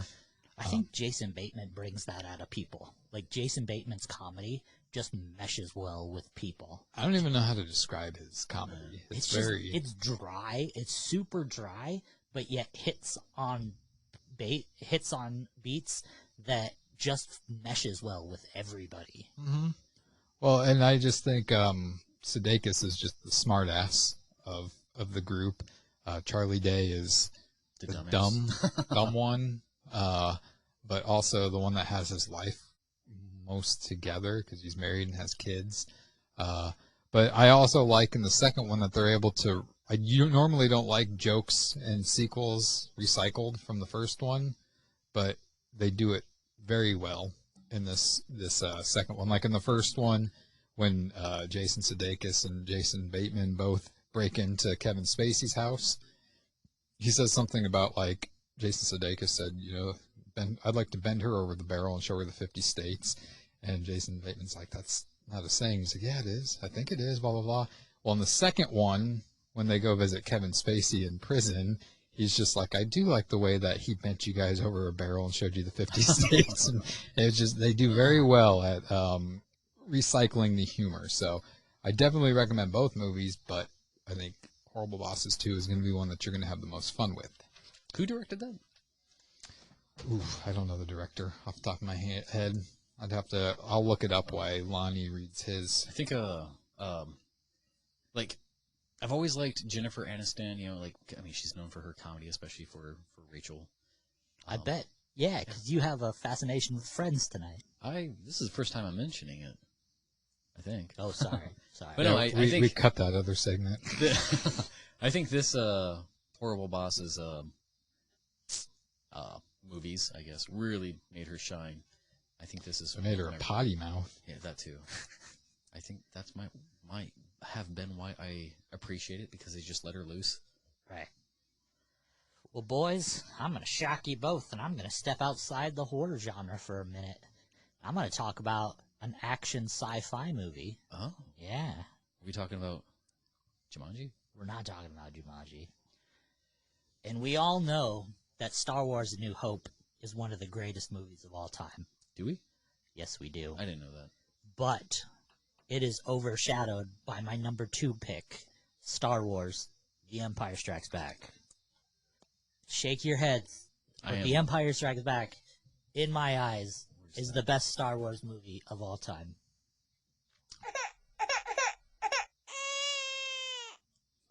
Haters. I don't like Star Wars. I don't like Star Trek. I don't like space movies. Battlestar Galactica? What's that other one? What's that good one? That was Star Wars movie. There was a TV show that was fuck, man. Why am I? Anyway, Empire Strikes Back, in my opinion, is the best Star Wars movie of all time. Dragonfly? Yeah. Ignore the children talk. Anyway, best Star Wars movie of all time. It progressed the plot to a certain point. It had some amazing twists. and you are all wrong. Darth Vader does not say, Luke, I am your father. It's not said in the movie at all. You should watch it again and hear the actual saying. Luke loses his hand. It's the Empire Strikes Back twist. It happens in Clone Wars. It Hands are happens. handy. Yeah. Every second movie in the Star Wars saga. So what does he someone really loses a say? hand. No, I am your father. Yeah, I think it is. It's He doesn't say Luke. he just said, "Yeah, I'm your father." I thought there was a no to it too. He might have said. We'll find out. We'll find We're out. preaching inaccurate. Please make a comment on our Facebook page. My sister doesn't watch Star Wars.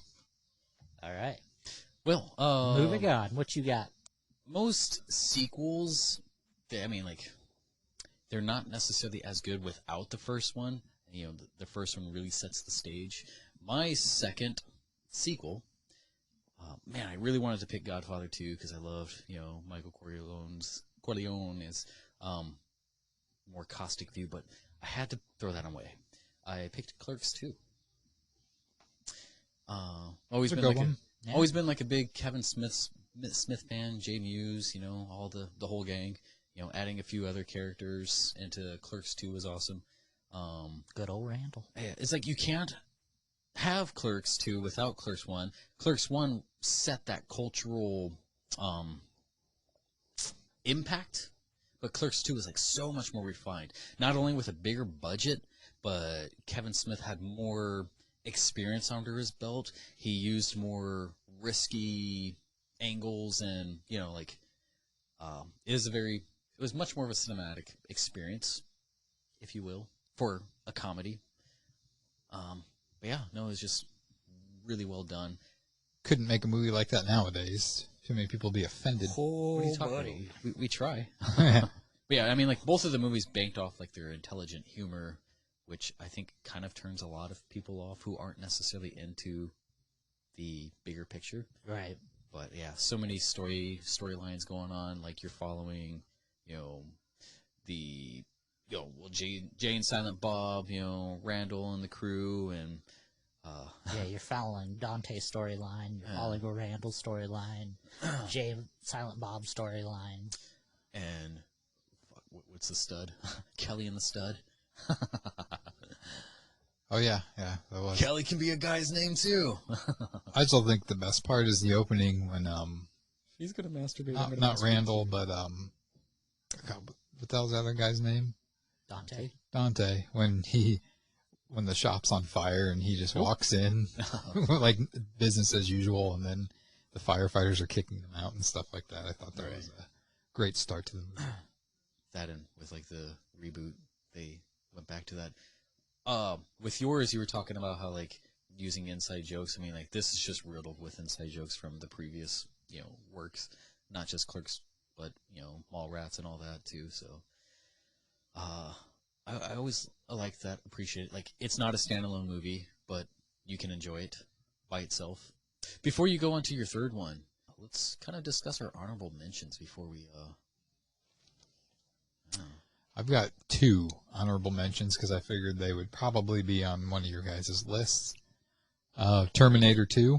Oh, that was one of mine. And then Batman: The Dark Knight. Yeah.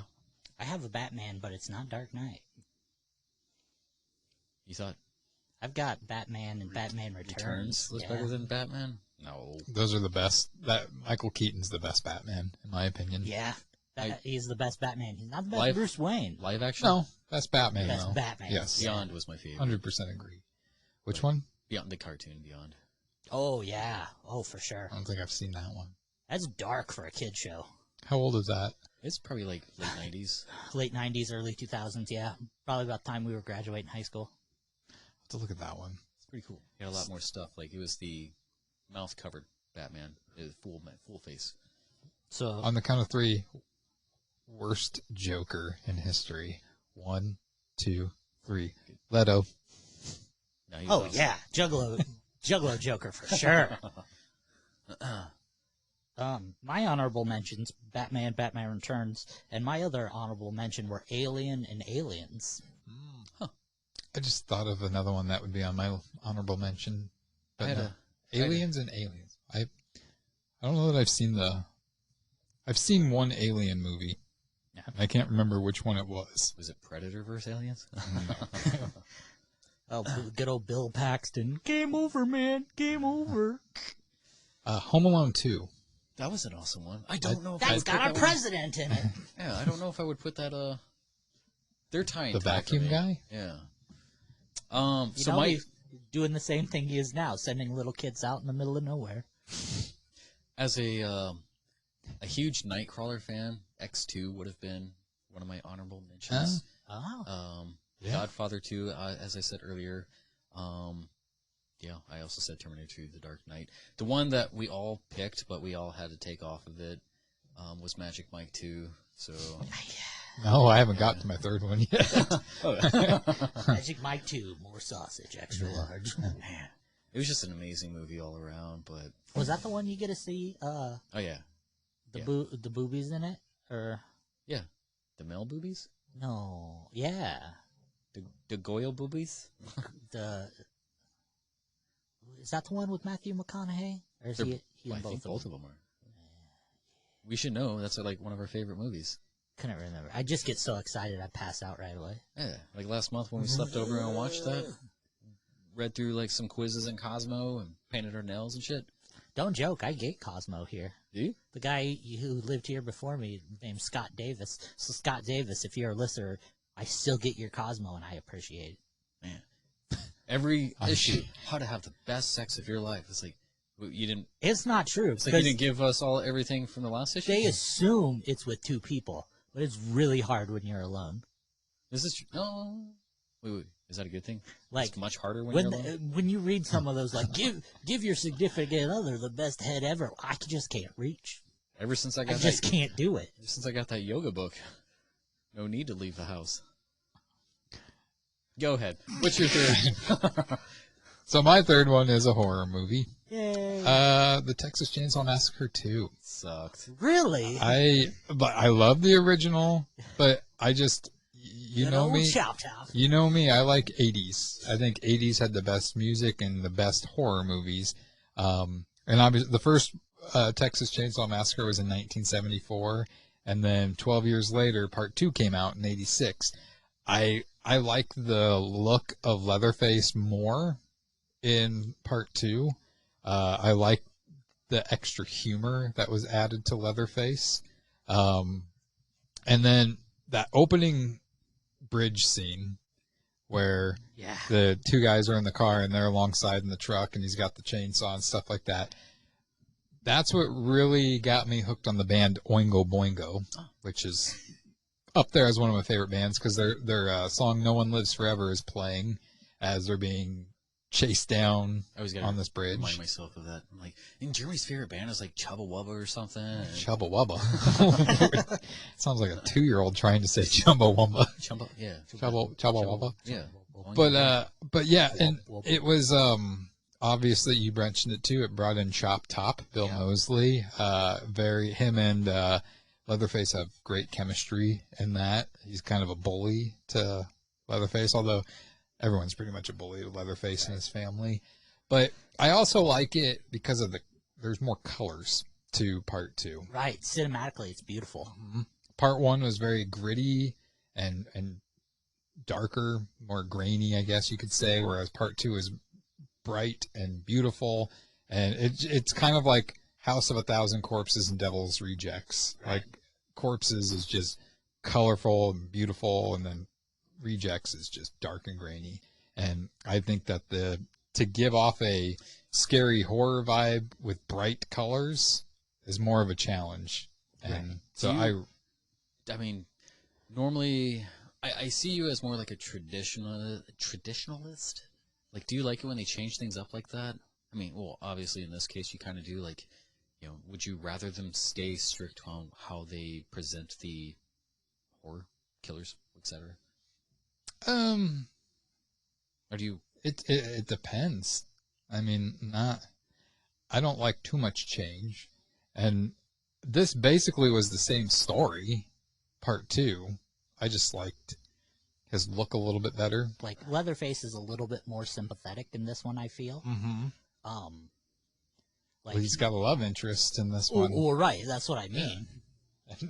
And that scene where he takes the chainsaw and like air humps with it, that's classic. And Carolyn Williams is great in it. Fantastic. Like, Carolyn Williams is good in everything she does. And she's more believable that she could stand up and fight for herself than Marilyn Burns was.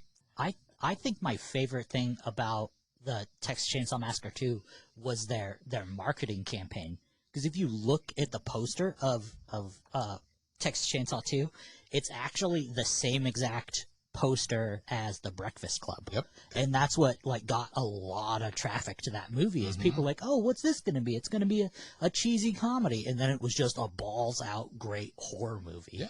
And it's the gore was there. Right. I mean, there was a lot more gore in this one than the first one because at the times it was right. Well, wasn't the first one? They had very minimal gore. Yeah, I don't think there was much. I think the most blood you saw was with a hand cut. In the very beginning. Yeah, but the hitchhiker. But yeah, this one was. It was the hitchhiker butt. It was. I don't know. Like I really wish that I would have been 3 years old when this movie came out. I really wished I was older when this movie came out because it would have been fun to see the advertisements for it and to go to the theater and watch it. But yeah, so that was my third one. All right, for my third one, a movie that a lot of people don't consider a sequel, but I consider it a sequel. Sequel to Night of the Living Dead, Dawn of the Dead. Yeah. I think Dawn of the Dead, not that Night of the Living Dead, once again, was not a fantastic movie and jump-started the genre, but Dawn of the Dead just had everything done right. It magnified the horror that was zombies, but it made the people who were being haunted so much better. It made them smarter. It made them more capable. It put them in an environment that was more limited. But it also brought in that human element that you also have to worry about. So not only do you have this ever-present menace that is the zombies, well, now you have to deal with a human presence as well. So amazingly directed by Romero, beautiful. The only zombie movies we were seeing before that were in black and white and really crappy.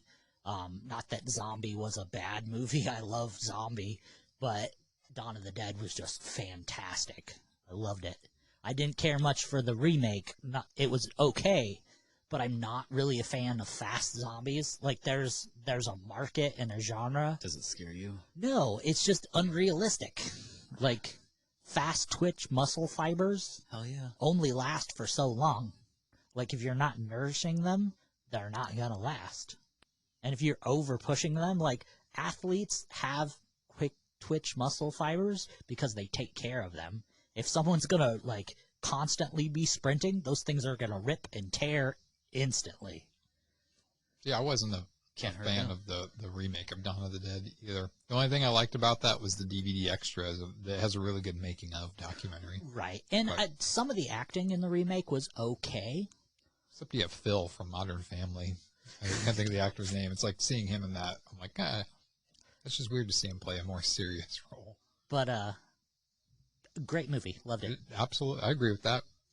Nice. It's been a long time since I've seen. There's so many like zombie movies I've been wanting to dig back up and watch. That's one of them I probably haven't seen since I was like 13 years old. So, what is your favorite zombie movies? Train to Busan. Oh yeah, Train to Busan's fantastic. Like awesome movie. I loved it. It's like the Mist ending type of thing. It's like, fuck, man, you're right there type of thing. Right. 28 Days Later. Fantastic movie. I like that. Obviously, Dawn of the Dead, Day of the Dead. My absolute favorite horror movie is... Zombie movie? Zombie movie. Did I say horror movie? No, my absolute favorite zombie movie was the 1990 Night of the Living Dead remake. The Tom Savini directed one. With Tony Todd? Mm-hmm. That was fantastic, yeah. I don't know why. It just had such a cool vibe to it. I think it was because the first time I saw it was on TNT Monster Vision. Yeah. With Joe Bob Briggs. Oh, yeah. And just the way it was presented and stuff, it just... Is that the one that has like a little bit of a Warriors feel? Not really, no. Is that the one that starts off with the... No, it's basically shot for shot. Yeah, it's a pretty shot for shot. It's got Bill Moseley. It's got Tony Todd. What's his name? Anyways, yeah, it's an all-star cast. There's a lot of people in it. It's a great, fantastic movie, but it's pretty much a shot for shot up to the point where, the main African American character would be shot in the original. That remake continues on from there. I'm not a huge fan of remakes. Some are really good, right? But I just like when they take old classic ones and do it in modern time, because it's just like the original Night of the Living Dead is great. Like, no, don't even say it, because it's not. No, it's just more gory. The makeup's way better in this one, and but it's still a simplistic movie. They're not trying to recreate the wheel. Right. It's just a modern, updated, cleaner version of Night of the Living Dead. So wasn't that close? Did you do your third one? No. Okay, we should do that because we have time. We're almost at the 2-hour mark, and we still have our main topic. My third sequel favorite, if you will, was Drunken Master 2. Or in America, Legend of the Drunken Master. I thought for its time when it was released, it was like a huge, probably one of the best martial arts film of its since time. Karate Kid. Karate Kid 2. Yeah. So Jackie Chan actually plays a legendary figure called Wong Fei, but his acting in it was like phenomenal. So. And like the choreography, the dance, balance between styles, using something that most people haven't seen before, the drunken style, the drunken boxing, up against other taekwondo-ish as far as like the last fight scene. Yeah, they were just amazing, using a lot of his stunts. It was Jackie Chan at his prime, some other good actors in there, like that was Carlung, amazing legend before Jackie Chan. Drunken Master. There was a thing that he had to do because he was talking about how painting himself up, with the red to make him look more drunkard, I guess. That's not a word. More of a drunkard.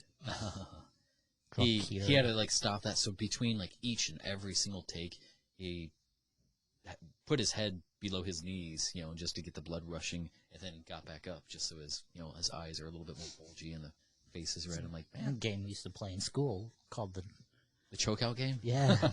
Okay. I remember that. See if you could pass out.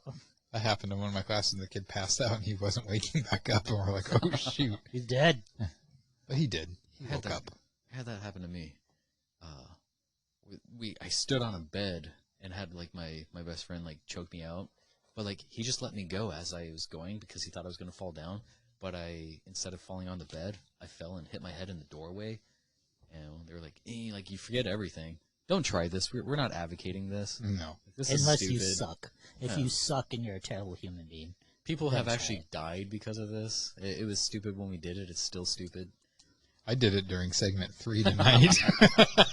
I used to do it. I used to do it in high school, but instead of me putting my head below my knees and throwing my head up, actually what happened was I used to be walking down the hallway and bullies used to punch me in the face, and that's how I would get. That was the knockout game in my school. Sad. I feel like I should hug you now. Well, let's move it to our final topic.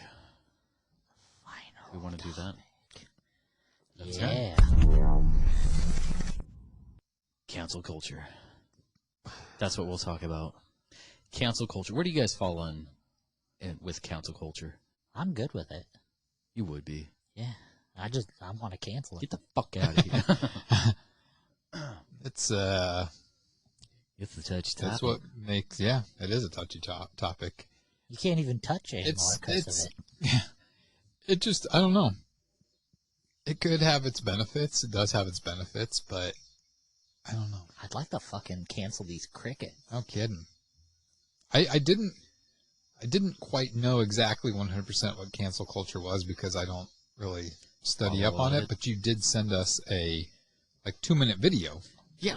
That kind of explains it perfectly.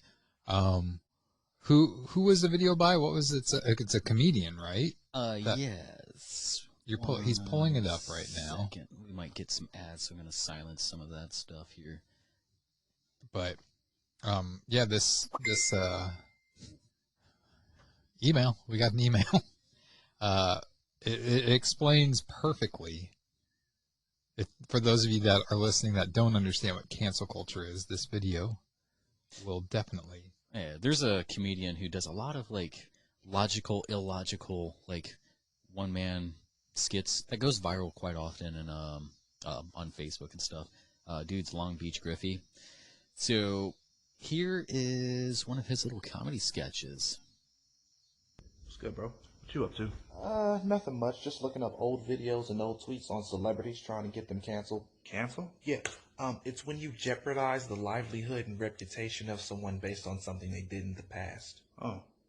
Why? I'm a part of the most toxic community on the internet.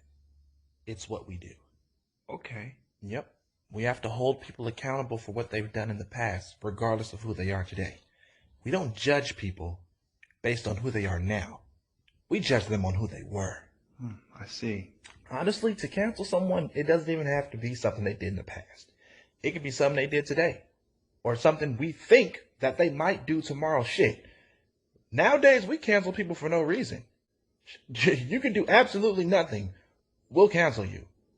The most effective way to cancel someone is to create our own narrative and turn a subgroup against that celebrity. What do you mean? Okay, like J. Cole, for instance.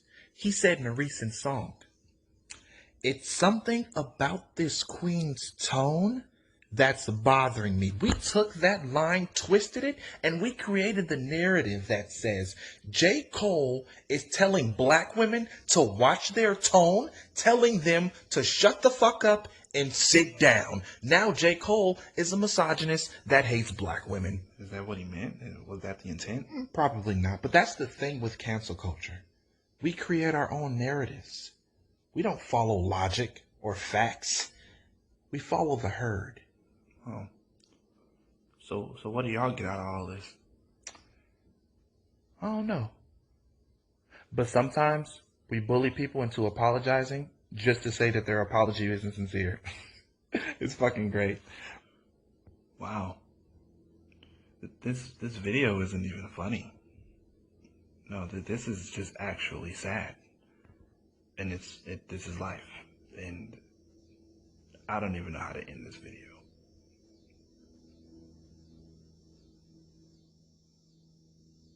Fuck. Yeah, that was that kind of sums it up, I think. It makes me want to just go strike people. Why would you do that? Yeah.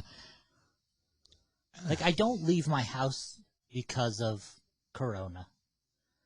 And I don't leave my house because of protests and riots. And now I don't want to leave my house because of cancel culture. Just fuck the world. It seems like no matter which side you're on, they're going to have You something to say. lose. Yeah. It's lose-lose no matter what. You go out and riot or protest or whatever, or somebody on the other side is going to say, fuck you, you did this, so let's end you. It's the people who are out there bullying and shaming, saying that they're against shaming, but they do it themselves tenfold. You know what the shittiest part of this is? And this is me being 100% serious, and there's no satire to this at all. I am raising a child. He is 5 months old. I am raising a child in this world that hates him. Yeah. There is no respect for me bringing a 5-month-old white male into this world that fucking hates him.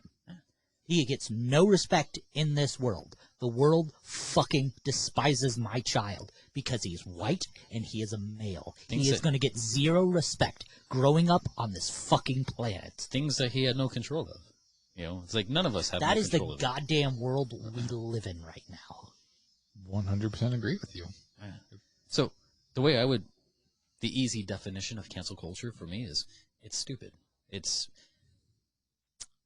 throws out kind of how the video You just is said suggesting. cancel culture is stupid. You're a misogynist. Yeah. You meant that women are stupid and their shoes are dumb. You're a white racist. 100% what I got out of that. You need to put that in check, sir. Yeah, no, I mean, like, it's a hypocritical phenomenon that it just doesn't make any sense. It's like, I feel like when you have to make a decision, you know, don't make it when you're mad. Don't make it when you're hungry. Don't make, you know, like, you have to use logic and reasoning. And when people get some sort of connotation of something emotional and then they get a collective group around it, they're feeding themselves with a emotional that they spun a different narrative around. They don't care about facts or anything. They just want to go out and kill. It's like when I forget who said it. It's a very popular quote is like, be aware of, like, when you look at the void looks back at you, or Right. when you're going to kill the monster, be sure not to become the monster. It's like, that's what you're doing, though. You're becoming the monster. You're not seeing any sort of substantial evidence to anything, but you're just going to kill. But you said going out in the world and not be mad. How do you not be mad going out in this world? It's a challenge, but if you cannot control yourself, you can't control the situation. I mean, yeah, you can go out with a very pleasant attitude, and you can go out with the mindset that today I'm going to make a difference. Today I'm going to stand up for the downtrodden, and I'm going to put my best foot forward, and I'm going to make today great. It's not good enough anymore. Oh, yeah. I agree. Kind of how Jeremy was hinting that there are things that need to be addressed. So I'm up for addressing them, but with reason, you know, using rationale. Oh, right, of course. Like, actually sitting down and having a dialogue with someone and it be a peaceful dialogue anymore, that hasn't happened in probably a year. I just had a conversation recently about and fucking the whole toxic masculinity like came into the situation. It's like I was this is kind of going almost off, but on the same realm here. I guess in Pakistan they are issuing or I guess criminalizing people who are using medical terms for like people who need special needs or mental retardation or something like that. And it's like where they're using the phrase people with special abilities. It's like, well, that seems to kind of imply more, but you're saying the same thing. You're saying, the way I take it is like, here's a $1 bill or here's, 4 quarters. They're the same thing. Right. If you're going to change the words, you're still going to be affected over that eventually. Right. It's like you're choosing your offense right there. Right. What do you guys think right now, currently in the world, is like one of the biggest cancel culture topics going on right now? It's, I would say, well, fuck, right now is like Pick rape, one. pedophilia, Black Lives Matter type of stuff. Top one. Or racial, I should say. Let's go with race. People are trying to, let's say the Netflix chief executive or whatever. One of, I guess the situation is he was saying like he was wanting to take things off because it had the N-word. And he was like, they had a meeting and there was like a few people of color in this meeting. And, people were kind of agreeing with him. But then, because he said the actual N-word, they're like, oh, I was offended. And it's like, no, he was vying for, removing this because of being offended. And then they kicked him out. All they heard was the one word. Yeah. It's like That's all people focus on. You lost the whole reason behind it. The dude was trying to back you. But, I think one person says something and then another person attaches to it who wasn't even there. It's like, oh my God. And it's like, you don't have to, and I hate to use the Karen thing because it just kind of makes actual Karen sound bad. It's like that's a, something that probably should be canceled in itself. It's like, put a word for it. Well, I guess there is a word, a Heidi Mighty figure.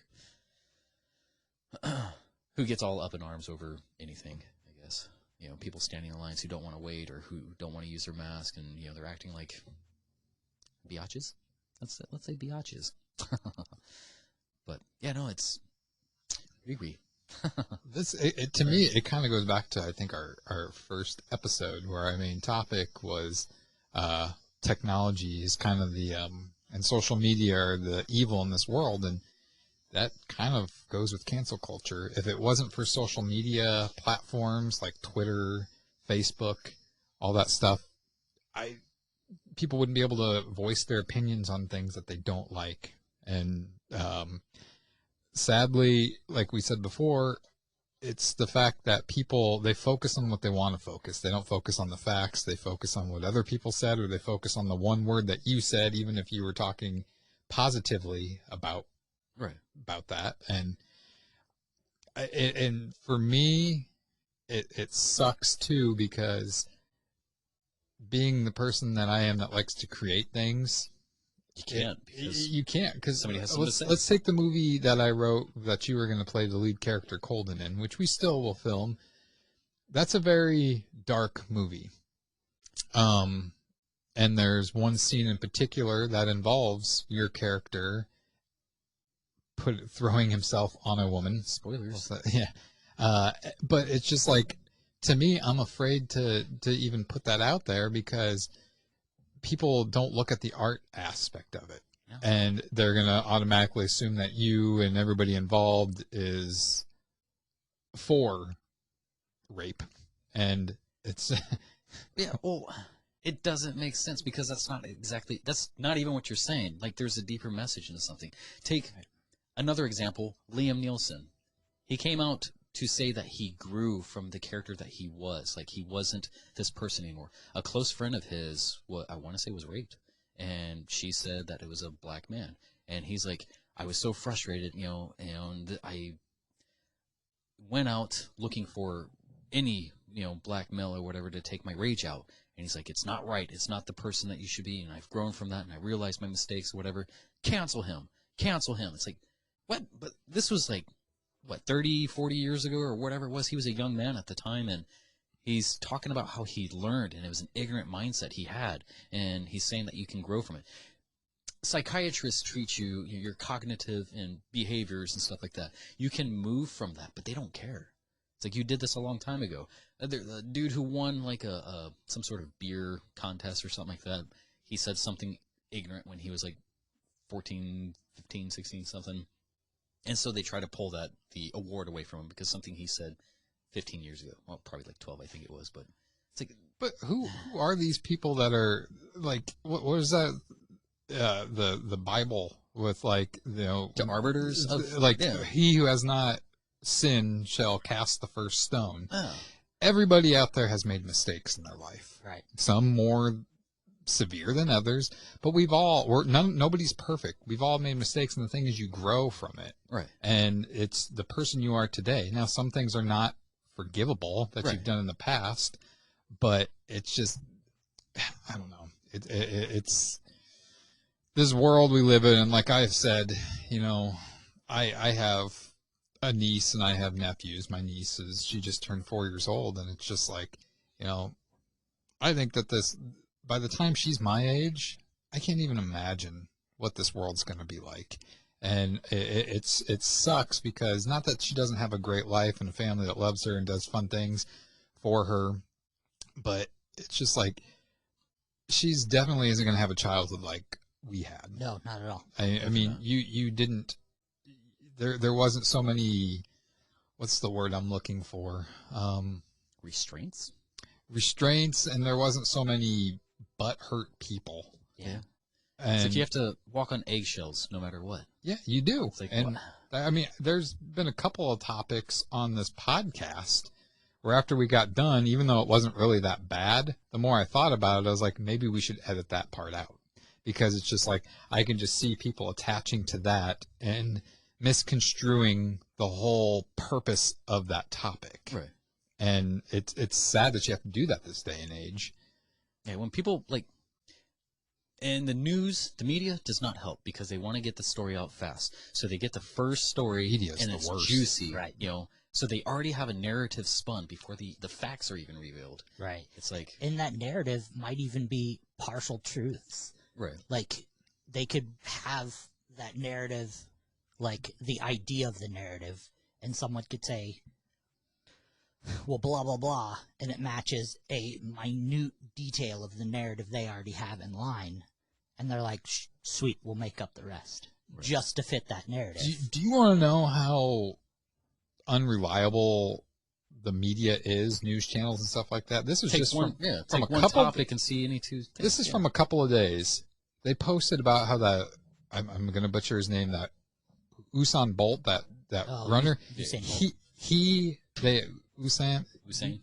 Usain Bolt was tested positive for COVID. They had a fucking picture of Kevin Hart, the comedian, and they posted that. That shows you how reliable that these news media outlets are, because they just want to get a story out the fastest, the quickest. They don't care about what's true, what's not true. And what was that one?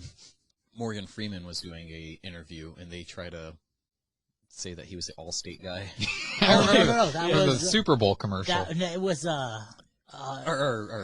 yeah. Fuck, who was it? It was motherfucker Samuel L. Jackson. Yeah, they're like, is that we're different people? Not all black people look alike. That guy. Well, if you want to see somebody melt and get embarrassed. Well, and going back to, like you were saying, with making movies and TV shows and everything, like, art used to be, like, it used to be subjective. We all could get something different from something. Like, we could all look at a flower and go, that flower's cool, that flower sucks, that flower makes me think of this, that flower makes me smell this. And now it's like, if we don't all see the same thing, we're labeled a racist, we're labeled a homophobe, we're labeled a Nazi, it's more now being herded into a same category now than I think it's ever has been. It's either it's a herd mentality. It's tribalistic. You don't It's either you prove that you're not a bad person, or you're a bad person.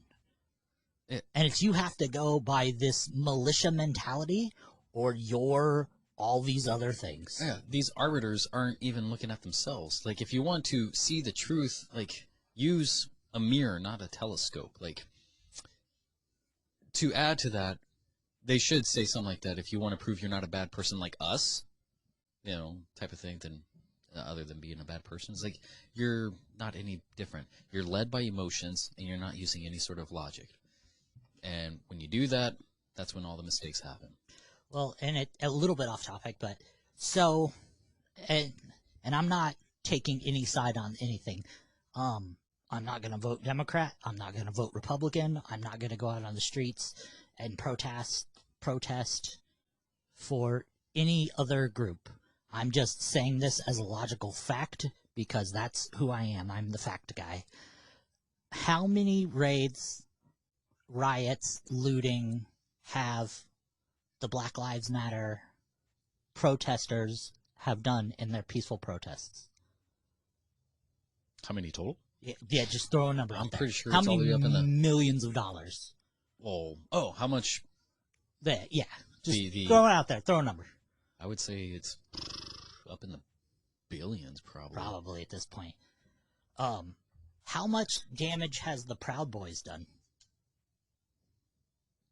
That's a good question. Big fat zero, probably. I mean, they have, as far as like property damage and all that. Yeah. I mean, I know they've gotten into fights because of opposing groups or gangs or whatever. Right. But definitely not as much.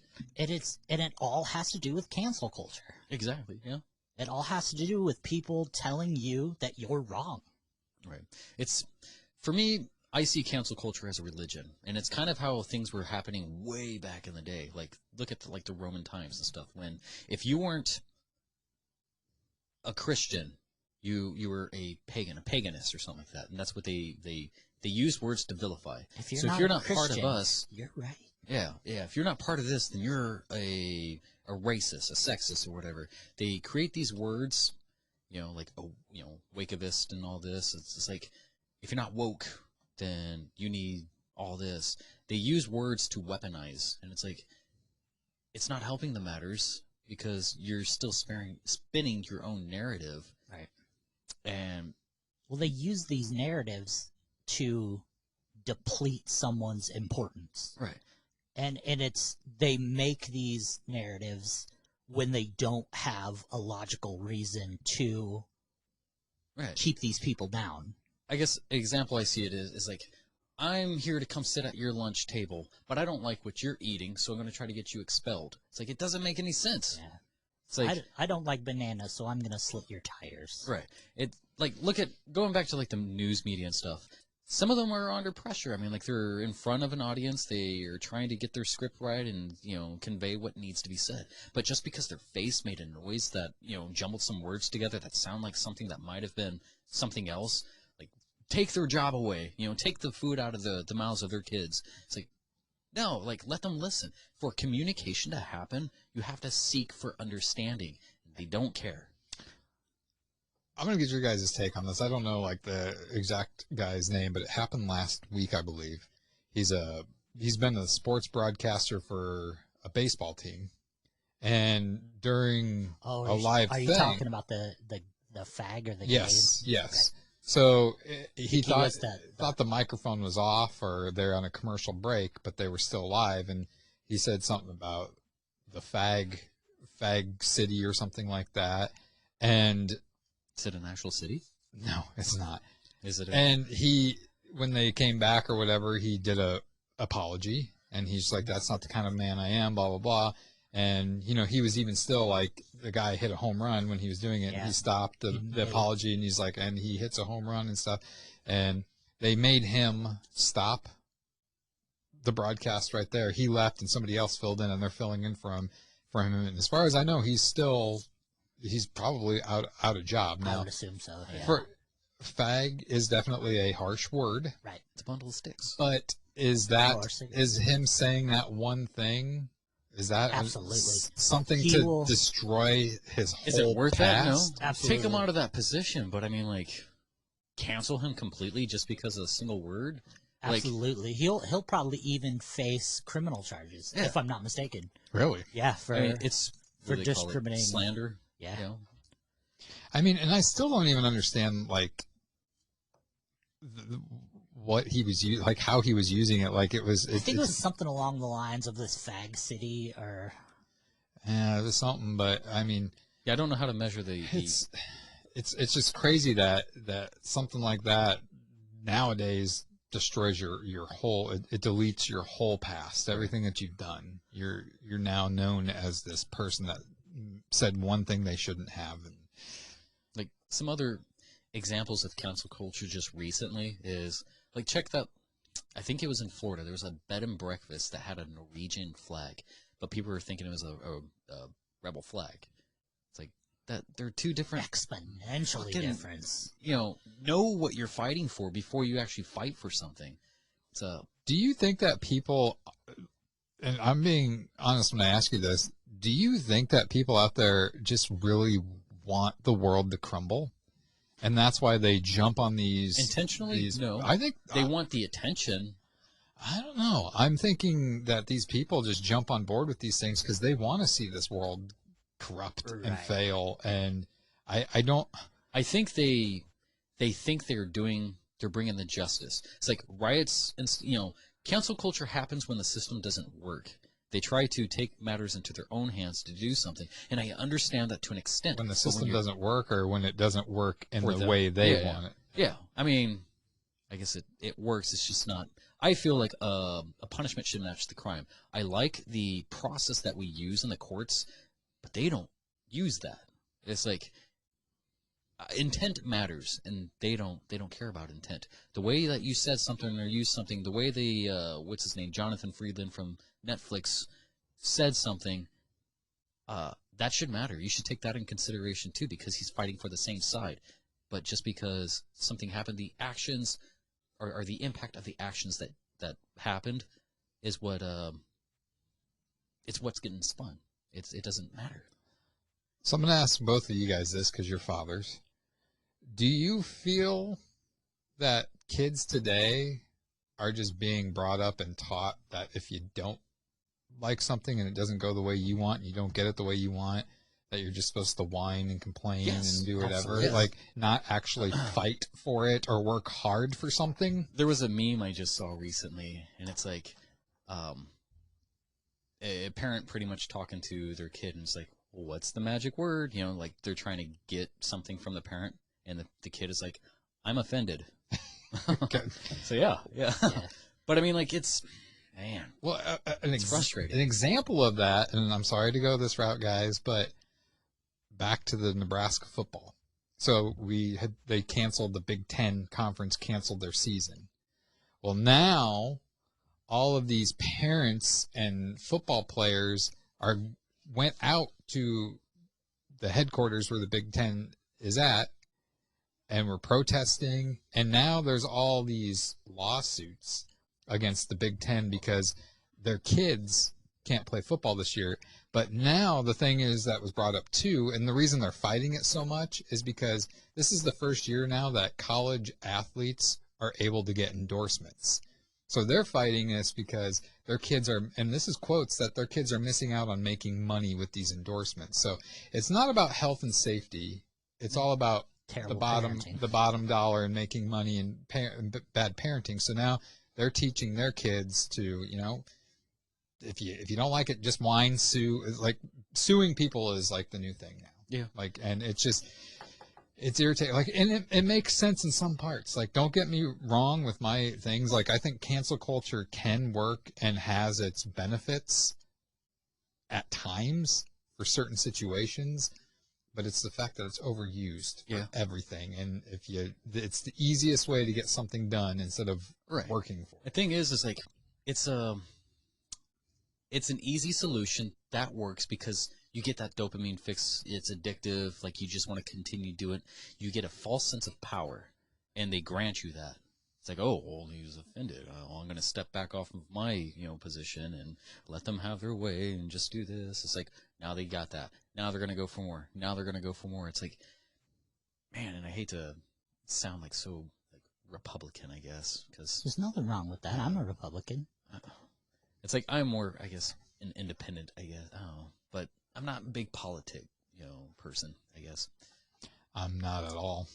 I've never voted, and that's why I don't complain about who our president is, because I didn't vote. But I mean, the way I look at it, this day and age, it doesn't matter who the hell is voted into office as our president. You're going to have half the world that loves them and half the world that despises them is going to do everything they can to try to get them out of office. We're never going to have a world where everyone's going to agree. Right. It's like he didn't even win the vote. He just got the major college elective or whatever it's called. But Nebraska and Maine are the two states that don't, I guess their votes doesn't necessarily matter. But until the day the election comes down to one vote, I'll never vote. Yeah. That's a movie. It's a 1-1. Is it? Yeah. Election Day. Matthew Broderick? No, it's got the dude from Fast Times at Richmond High? No, it's got the dude from Field of Dreams in it. Kevin Costner? Yeah. He's the only person who didn't vote, so everyone's schmoozing. Yeah. So cancel culture, it's very, in my eyes, very un-American. And I'm not like a huge patriot, but I love like the rights that we have, which are First Amendment, freedom of speech, and it pretty much goes against all of that. It's like, I don't like what you say, so I'm gonna end you. And there's a quote I want to read here from Ricky Gervais. He said, "I see offense as the collateral damage of free speech. I hate the thought of a person's idea being modified or even hushed because someone somewhere might not like to hear them. Outside actually breaking the law or causing physical harm, hurting someone's feelings is almost impossible to objectively quantify." He goes on and continues, "I think offense is the collateral damage of free speech, and it's no reason not to have free speech. That's why I say it's the lesser of two evils. Having free speech and some people getting upset by it is the lesser of two evils because not having free speech is horrendous." So not being able to say something, your thoughts, your ideas, that's how we get to solutions. It's like if we both have opposing ideas, we can try to meet in the middle and see, negotiate something and, make a better place, I guess. But if you're just going to, stomp people down and go for the whole witch hunt and kick them out of your community, it's pointless. But that would involve a calm, rational discussion with somebody, which that doesn't exist nowadays. You're an a-hole. Right. Like right away. If I don't agree with you, I'm just going to chop you down, call you names, and... It's like, what do you guys think? Let's play devil's advocate. What are the pros of cancel culture? Before we move on to that, speaking of offending people, just a quick little thing about that. The freedoms of others should be respected, including the freedom to offend. Yeah.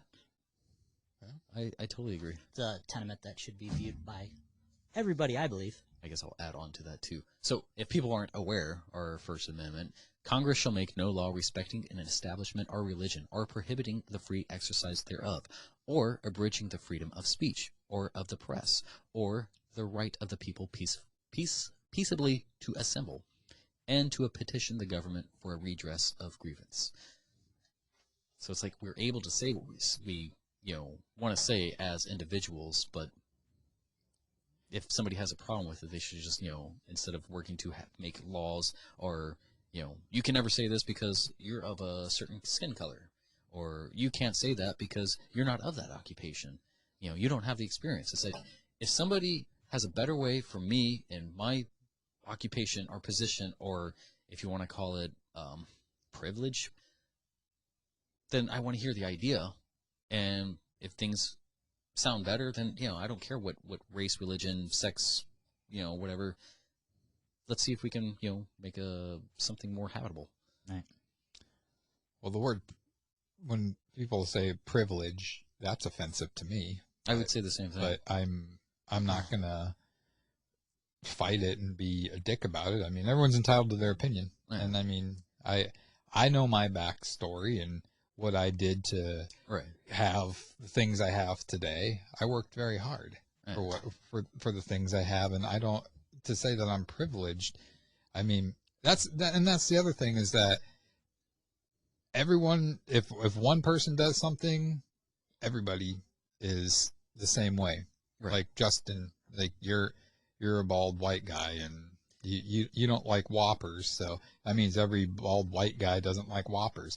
How is that fair to say? I don't. If I don't like to be, or if you don't like to be grouped into a certain mold, why are you doing it to me? Type of thing. Mm-hmm. It's like, personally, I don't like to identify as a white male. I mean, I consider myself olive, but there's no box to check for that. Yeah. I mean, this is what I'm going to say about myself. I have white friends, both male and female. I have black friends, both male and female. I have Asian friends, both male and female. I have Spanish, Mexican American friends that are both male and female. I love everybody. I don't, there are better. Why are you narrowing it to just the two sexes? Well, you see, yeah, that's, and this, you say that jokingly, but God, somebody probably, that's the sad thing. The people who fought for certain rights these days, Martin Luther King would not have a platform today. They will cancel him just because of... He would be livid if he was still around today to see how things are being handled. That guy would be so sad and depressed right now. So that was one of my heroes growing up. I remember being like second grade. We had a play at our school, and I wanted to play Martin Luther King, but for obvious reasons, I could not. So, well, you should find that school, and you should get them to shut down because they wouldn't let you play Martin Luther King. But I mean, to say somebody going into media, filming, people were trying to cancel, like, what's her name? Black Widow. Scarlett Johansson. Yeah, thank you. Because she played pretty much a robot, in a Home Alone 3? a popular Japanese, wow, why am I forgetting this? Ghost in a Shell type of thing. It's like she's not a person, like she's a robot. She's enhanced, made, but to try to cancel her before that, it doesn't make any sense. It's like she's just playing a role. You have to fit all these criteria just to get this role. It shouldn't be about, getting somebody who not necessarily just looks the part, but somebody who can play the part. But seeing just past, I guess, race, it's like, aren't you seeing the hypocrisy? Like, you're the one being the racist. Mm-hmm. Well, I mean, let's talk about something recently too. That cops and that LAP, or what is that show called? Live, the live version of Cops or whatever. Cops. Oh, the Live PD. Live PD. Those got canceled because of everything going on. It doesn't make any sense. Why? Freaking Paw Patrol. They canceled a They cartoon. canceled Paw Patrol? Because Marshall, or Chase. Chase is a cop. I'm pretty sure that's right. Because he's a cop. What the literal fuck? I know. Exactly. That's the world we live in. We live in such a fucking watered down, pansy ass filled world. I know. And it annoys the shit out of me because I know it's never going to get better. It's only going to get worse because this is what kids are being taught. And kids have no respect for their elders these days, for the most part. If John Wayne was still alive, we wouldn't have this problem. Well, I wish some of these people would come back. Racist. If the Duke was still alive, he would probably be canceled. True. So, yeah, let's go back. What are the pros? We'll go pros and cons. What's pros of? God, it's hard now to think of the pros because of all that. It's easier to weed through your friends list to know who you want to delete now. Yeah. Which the con to that is now you're just limiting. You're preaching to the choir. You're not seeing any worldview. You're not trying to enhance your own thought process, and all that. So I mean, like it does spotlight possible problematic issues, but with what he said, I don't just weed through and delete a friend because they have a differing opinion than me. Absolutely. It's how they continuously word it, and if they're just like, if you vote Trump, then get the fuck off of my friends list and don't talk to me. It's like, I'm not saying I vote for Trump or I like Trump or I dislike Trump, but I'm just saying, using that as an example. But I'm going to delete you anyway. It's like, if you're going to be the kind of person that you're going to choose whether we're friends or not just because of party, who I like, then fuck you. I don't need you as a friend. It's like your identity is so, you're more than just your political party. Right. I mean, go look at pictures of the three of us, and look at the little fat guy. Which one? Look at the little fat guy covered in tattoos. That's me. Would you pick that I'm a Republican? Probably not. Did I vote for Donald Trump? Fuck no. Am I going to when this next election comes through? Fuck no. I'm going to vote Republican on the rest of the ticket because that's what I do. I have core values with Republicans. I'm pretty conservative for a 5'7" tattooed fat kid. But it's just like everything that's happening now transcends party lines. Yeah. Parties should not be doing things to hurt the other party. Like, that's what politics basically are now. Like, yeah, it's where we're sitting on this like stimulus package that hasn't passed, that should have passed months ago, is because the Democrats don't want to like give Trump any more like popular votes. Like, so they're not passing it because they don't want to make Trump look better. I mean, I hate to say it, but from somebody that doesn't really give a shit about politics and isn't voting, I hate to say it, but people need to get used to Trump for 4 more years because I don't see Biden and people say, I've heard her name as Kamala or Kamala. Yeah, Kamala. I don't see them doing anything to sway any more votes their way. And well, the latest thing is the Democrats are trying not to have Biden debate Trump because the least they have to like cart him out on stage, and it's like fucking Weekend at Bernie's basically. It's gonna be a slugfest, like Joe Biden. They're both, from what I've seen, and I'm not a big follower of either. I mean, like, but you can't help but see what's going on. It's like they both like to bash here and there, right? So it's like, what do you guys? Is this? It's personal for you guys. Get off the fucking stage and put somebody who's going to do something. When Joe Biden was Obama's VP, I loved the man. He was so funny. He was comical. I loved the Joe Biden memes. It was like my day. Now that there's a chance he could become the ruler of this planet. Wait a second. Yeah, no, it's true. It frightens me. Like he said, and it's probably a good thing. He said in an interview, I think it was with Oprah. I don't know. It was a black lady. It's probably Oprah. He said it's racist. It's not racist. It's racial. Racist implies hate. He said his first act as president would be to shut the country back down, which I agree. I think it's a smart idea. When it gets to politics, like there was nothing more annoying than the debates between Hillary Clinton and Donald Trump, because it's not about telling America what they're gonna do for the American people. It's like how bad she did this, and this means that she's gonna do this when she's in office, and he's a bad guy because he did this, and it's just like, just tell the frickin' facts of what you're gonna do. Like quit trying to tear the other person down, because anybody that's on Hillary's side already knows this about Trump. Anybody on Trump's side knows this about Hillary. Right. You're not gonna sway somebody on her side to be like, oh wait a minute, I didn't know that she did that. So it's like, I think this cancel culture actually stems down from the leaders of our world. Oh, yeah. Absolutely. But thanks to those arguments, we got Ken Bone. And Ken Bone ruled the world for a hot minute. Remember when, I think it was this last election, that the meme puking dog was one of the candidates? No. There was a lot of people voting for puking dog. It was like a dog just puking as he was doing it and doing it and doing it.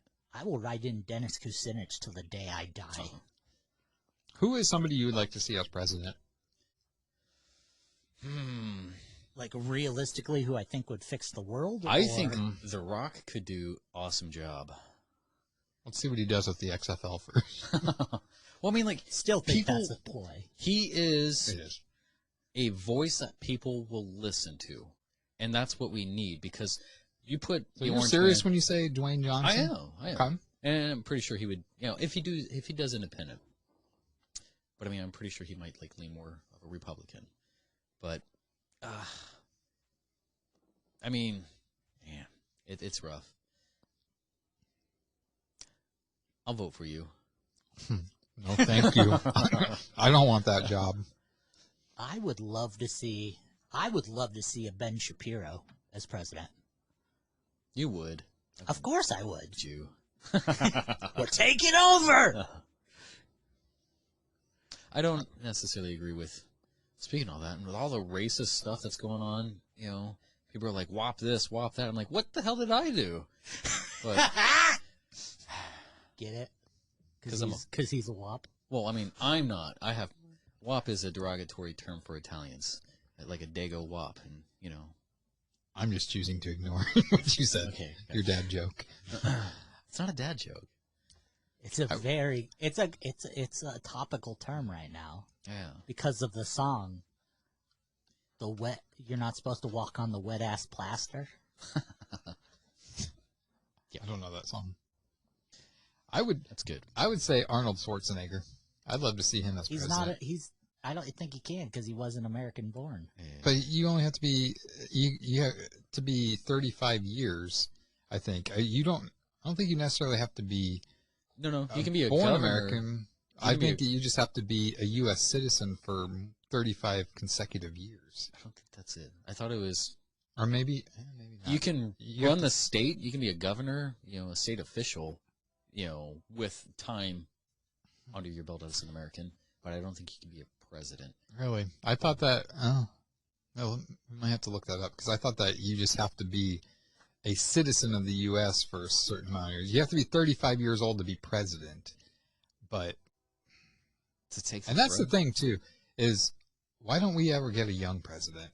Because I believe you only have to be 35 years old. Kennedy was young. Yeah, but look at our past. I mean, Obama was, in his 50s?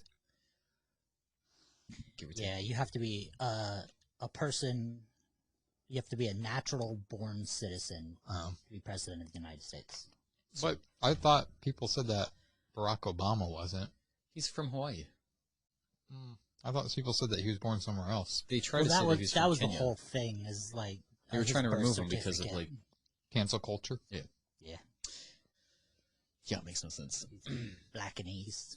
So, yeah, some pros. I mean, like, you get a bit of empowerment, but I think that is easily divisive to go the wrong way. That's a pro. Entitlement. Empowerment. Oh. Not entitlement. Entitlement is not a pro. But, I mean, like, most of my pros I wrote down here, like, you can immediately handle issues, but oftentimes it's ignorantly, and many times it's against the innocent.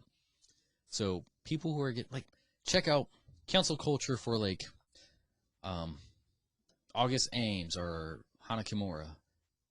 They both killed themselves. Like, you're pretty much bullying people to pretty much take a drastic measure. It's like you want to rid them over, like, the stupidest stuff. Yeah. Oh, I thought you had more to say there. Yeah, we were waiting for you. Oh, no, cancel culture is pretty much bullying. And Yeah, it you're is. enforcing bullying. And I'm not necessarily against bullying, but I'm not for it at all. It's like, I feel like the way... Yeah. Let me explain this. You're not I mean, like, for it, but you're not against it. yeah, I am not advocating bullying, but I'm saying more so that you need to understand how to deal with it. But if cancel culture itself, it is pretty much a religion. You know, like, they have their witch hunts and stuff like that, and they get in mass groups and, you know, invite to try to, like, end you, in a sense. You know, like, they're very dogmatic. I still don't see the positive in bullying. Oh no, it's There's not, lots of politics. there's bullying, just not cancel culture. Well, there's characteristics, you know, or character building. You know, like, look at athletes, Michael Jordan. You know, all these people who were bullied, but then they rose up to prove other people wrong. You know, like, they became the best. You know, they unlocked their potential because of, you know, the shining the diamond. You know, like, it takes a little bit of a pressure, I guess, to become your best. I'm not saying we should have bullying, but I'm saying you should understand or know how to deal with it. I think bullying, I just don't like that term. I think tough love is more. Yeah, see, I'm not necessarily, like, for tough love either, but I understand it. It's like it works sometimes, but because all of our upbringings are probably different. I mean, like, I don't necessarily know, you know, how Lonnie was raised, you know, what kind of family, the dynamics between your parents. You know, farmer family. Yeah, and yours is probably, you know, mid-city type of whatever. But, like, we all had different upbringings. I was passed back and forth from family to family, you know. But, like, I mean, it all shapes our character. We've had issues that we've run in with. I mean, like, I've been jumped. I've been, you know, name called, cast out, or whatever, until I found, like, the group that, you know, would, you know, pull me in, or created my own group. But, yeah, I guess trying to bring it back to, like, bullying. It's like, it helps you grow, but it's not necessary. You can still reach your potential without that pressure. So in high school, like, my freshman and sophomore year, I was ridiculously bullied. Right. Like, constantly, almost every day. But I was dumb enough to stand up and fight back. Right. Like, the number of fights and the number of times I got my ass kicked was enormous. For a male, I guess, I think in that dynamic, you've kind of earned probably some respect to your bully, because it's something that's wrong with them. That's why they're bullying. Oh, no, it was totally me. I was a shit talker beyond repair. But a lot of when a lot of the bullies aged out, I was still that shit talker. So I went from being bullied to getting a little clique of friends, and I started being the bully to friends in my clique. Like, there was a couple kids who were, we'll just call them wolf kids, who, like, would pretend they were wolves. I bullied the shit out of those kids, like, constantly, because they were going to get it regardless. And I'm just setting them up for the life they were going to get. It's good for you. Sad thing, though, is with a lot of the bullying of today is that it's different. It's easier. It's easier, and you do it online. You do it it's not just at school. Yeah. It's You can buy a billboard and put something saying, "Hey, you're through Facebook and stuff. You're going to hell." And so many people, though. The sad thing is that so many people can't take it anymore. That the answer is they take their own life. Well, and that was the difference back in the day. It's like, and I'm sure it goes with the three of us in this room and our friends list. We have like our personal friends. We will give each other shit to the end of the earth. But if someone else would come in here and give the other one shit, they would have to deal with us. And that's just the way life is. Like, I can give you shit, and I've been giving you a healthy amount of shit tonight. But if anyone else came in here and give you that shit, they'd be leaving with 2 black eyes. That's just the way the world is. I was just eating his shit and giving it to you. Right, yeah. Because I'm the leader of the centipede. I knew that the reason you were giving me shit earlier is it was going to come full circle for this main topic. But no, it's serious. And it was like that back in high school. Like, I can give you shit, but no one else in this room better not even consider it. Yeah, the cancel culture, I mean, if they don't realize that they're bullies, that is the issue. It's like they're not... Right. They don't see it. They don't care about any progress that somebody has made. You know, like if it's something that just happened, yeah, maybe address it.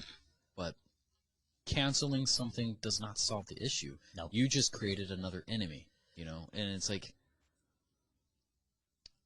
people take those drastic measures. They might take their own life. They might go into a school and do something because they were trying, to be pushed out of the herd. It's like look at the Menendez brothers. Like they killed their parents for whatever reason they wanted to. They're on I think it was Muggsy Bogues or someone's basketball card, like a literal Topps card. They're in the front row after they had killed their parents with the money they'd stole from them. They were in front row of a Knicks game, and they got taken of a picture of them in the front row on that card. They just lived it up. I don't know if they had stress problems. They're one of those true crime stories I never really followed, but it's an interesting one. I haven't gone too in depth with it, but it's definitely, I've watched a few videos on it, and man, it's just an interesting one. You hit a certain level, and I'm afraid that's what cancel culture is going to lead to. We're going to have a new crop of once everything starts to calm back down. People are going to calm down, but those people who've hit their peak, hit their edge, they're not going to calm down. And that's going to start becoming more relevant. Yeah. They're just going to stew until the pot overflows. The thing is like there is no end game. Like, when someone is so set on taking somebody down, they're not going to be happy. It's like they don't care. Kevin Fart, wow. Kevin. Nuh-uh. Cancel. Well, he's definitely not a fan of our podcast anymore. Kevin Hart. Can't even talk, man. You said that's a sign that we should wrap this up soon. No, Kevin Hart got canceled because something he did and came out years before, or I guess after he did it, but years before, when he was hosting the awards show. And he apologized for it, but it fucking wasn't enough. They brought it back up, and it's like, he already addressed this. Like, you people need to stop.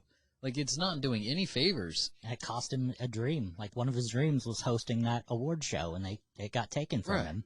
It's like, but, like, we have a justice system, but, like, banding together is only, like, creating chaos. And I'm still laughing. And then he has to come out as his alter ego, Kevin Fart. I'm owning it. I'm owning it. You were so proud when you were about to say that. See, that's what I'm talking about. It's like these little slip-ups or something like that. It's like, cancel them because some word sounded like something else. It's like, fuck you. Did you say Kevin Fart? Nope, canceled. It's my accent, I guess. Man. But yeah, no. I'm sorry. I'm not going to stop laughing from that. Here's something that I just find kind of like deep. Like, I feel like emotional rhetoric becomes the norm because critical thinking is dead. And when reasoning is lost, emotional shallowness dominates society. People are choosing not to think. They don't care. And it's like, you're not caring is actually going to end you, further down the line in trouble. You're starting this council culture, but when you're on that other end, oh, it's not fair, it's not fair. Well, this is exactly what you're doing. You're getting a taste of your own medicine. That's what you get for not standing up for yourself. It's like you've created this monster, and now it's, turning back on you. Yeah. Interesting That topic. got heated in some areas. It's literally hot in this room, too. Very hot in this room. Next week it's supposed to be cooler again, but we're not meeting next week. No. The next episode, Lonnie. Oh, man. I hope you guys know I'm bringing the dark. Dude, give us a little teaser. We haven't had a full darkness episode. Are you bringing the Ouija board back out? No, I am not. We're going darker than the Ouija board. Oh, boy. Tell us about it. I'm going to leave you in suspense. Is there a theme besides it being dark? Oh, there's going to be a theme. Does this music have anything to do with it? Or you might call it a hopa? Huh? Oh, man. Shalom, boys. No, but next week, I'm going to throw a special invite to some very special people. But we're gonna have guests. No, it's gonna be a tribute episode of such to some very special people. All right. And I'm gonna have some twists and turns for you boys too on a couple segments. What you got? You do realize you have to send me the stuff. I'll send it to you boys. Okay. But no movie review next week. But I will have a game. And our main topic.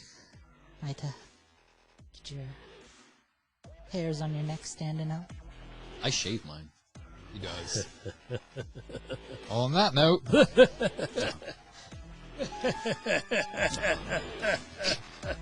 This guy. Well, this was episode 007 of the Boundless PodTrap. Thank you guys for listening. Next week, next week, September 14th, Lonnie's going to take the reins on this one. And we promise it won't be a 3-hour episode. Yeah, this kind of went a little long. Thanks, you guys, for tuning in. 41 minutes. Oh. Be safe out there. Don't make any rash decisions, but do make decisions about your rashes. Have a good night. I'm going to slap you.